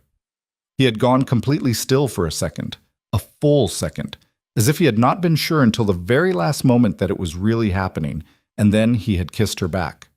He had kissed her back like a man who had been waiting 400 days to kiss a woman and had decided in advance that he was going to do it gently, no matter how much he had wanted it. His hand came up and cupped the back of her neck carefully and held her there, and that was the moment she understood, really understood, in a way her body understood before her head did, that he had been telling the truth all along about what he was and what he wasn't. That he was a man who could do something gently if he decided to, and that he had decided to, for her, and that he was going to continue deciding to, for her, for as long as she let him. She stepped back after and she looked at him and she said, "Okay." And he said very quietly, "Okay." And that was, in a sense, the real wedding. On a morning in autumn, their second autumn, she was sitting at the piano in the music room. It was raining outside. She had not been playing, she had been thinking. The ring on her left hand was 1 year and 7 months old. She was nearly 20.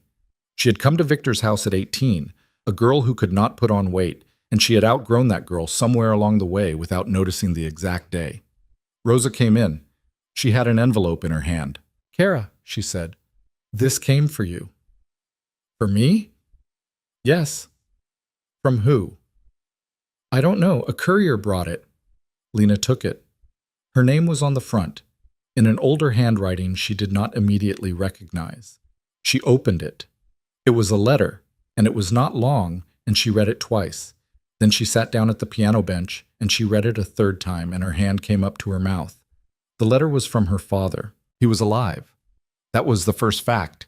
He had been alive all this time. He was, when he wrote the letter, living in a small town she had never heard of, in a state she had only seen on television. He had been sober, he wrote, for 2 years. He did not expect that to mean anything to her. He did not expect her to answer.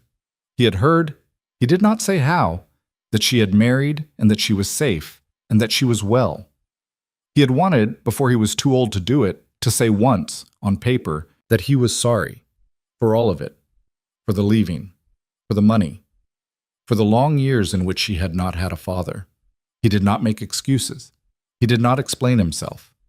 He ended the letter by writing her the address of the town where he lived and saying that he would be there if she ever, in any year, in any decade, wanted to see his face again, and that if she never wanted to, he understood, and that she was not to feel guilty about not writing back. The signature was simply his first name, not Dad. He had not used Dad. He had not felt she understood that he had the right. She sat at the piano bench with the letter for a long time. Rosa did not ask. At last Lena folded the letter carefully, and she stood up and she walked to the study. Victor was there. He looked up from his desk and he saw her face and stood. Lena, sit down. It's nothing bad. She sat. She handed him the letter. He read it. He read it twice, the way she had, because he was that kind of careful. He set it down on the desk between them. Okay, he said. Did you know? Did I know what? Did you know he was alive all this time? Did you know where he was? Victor looked at her. Yes. How long? 7 years.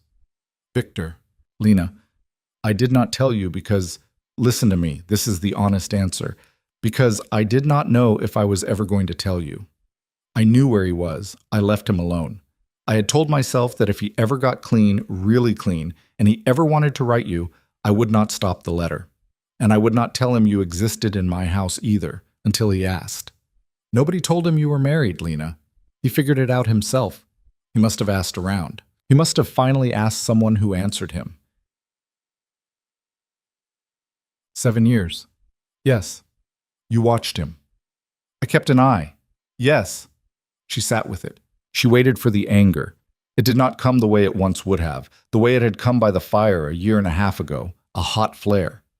It came instead as a tired, familiar ache, the ache of understanding that she was married to a man whose love would always, always run in parallel to a kind of management, and that this was going to be her whole life, and that the only question was whether she could live with it. Victor? Yes. Are there other things? Other people? You're keeping an eye on? Around me. Still. Right now. He did not flinch. Yes. Who? Marlene. My aunt. Yes. Why? Because she tried 3 months ago to sell a story about you. She went to a local reporter, small paper. Nothing came of it. She said you had been taken by a dangerous man and she was worried for your safety. The reporter was a smart woman who checked and who found that you were legally married, of age, and in her direct words to me, clearly fine. She killed the story. I bought your aunt a bus ticket and a small apartment in another city. She lives there now. She does not know my name. She knows that if she approaches you again, she will lose the apartment. Nothing worse. Lena, I'm not doing anything worse to Marlene. I have not hurt her. I will not. But she is not a woman I trust to be in the same city as you. 3 months ago. Yes. You didn't tell me. I didn't tell you because it went away cleanly, and it was not going to come back, and I waited and decided that telling you would cost you 3 bad nights of sleep for no purpose. That wasn't your decision to make. I know. That was mine. I know, Lena. You promised me. I know. Say you're sorry. I'm sorry. Say it properly. Lena, I am sorry. I am sorry that I weighed it without you and kept it from you. I am sorry that I made the same mistake I made by the fire, the first week, which is deciding I knew better than you what you could carry. I told myself, I was protecting you from a thing that was already handled. I was telling myself a story I wanted to tell. I'm sorry. It will not happen again. If it does, you leave. That is the deal. You do not have to negotiate it with me. You walk out, and I honor it. She looked at him. She was so tired. I'm not going to walk out, she said. Not today. Maybe not ever. But I want you to know that I almost could have, just now for the first time in a year. And I want you to know that, Victor. I want you to carry that information. I want it to be a thing in you the next time you are about to make a call about me without me. Okay? Say you heard that? I heard it, Lena. I heard you. I'll carry it. Okay. She stood up. She picked up the letter from her father. She walked out of the study, and she walked all the way to the music room, and she sat down at the piano. She played for no one, the first song she had ever learned, and then another, and then a simple thing she had been making up in pieces for months. And she let herself cry through the end of it, because there was nobody in the room, and she could afford it now. When she was done, she went to the desk by the window, and she got out a piece of paper, and she wrote her father a letter. It was short.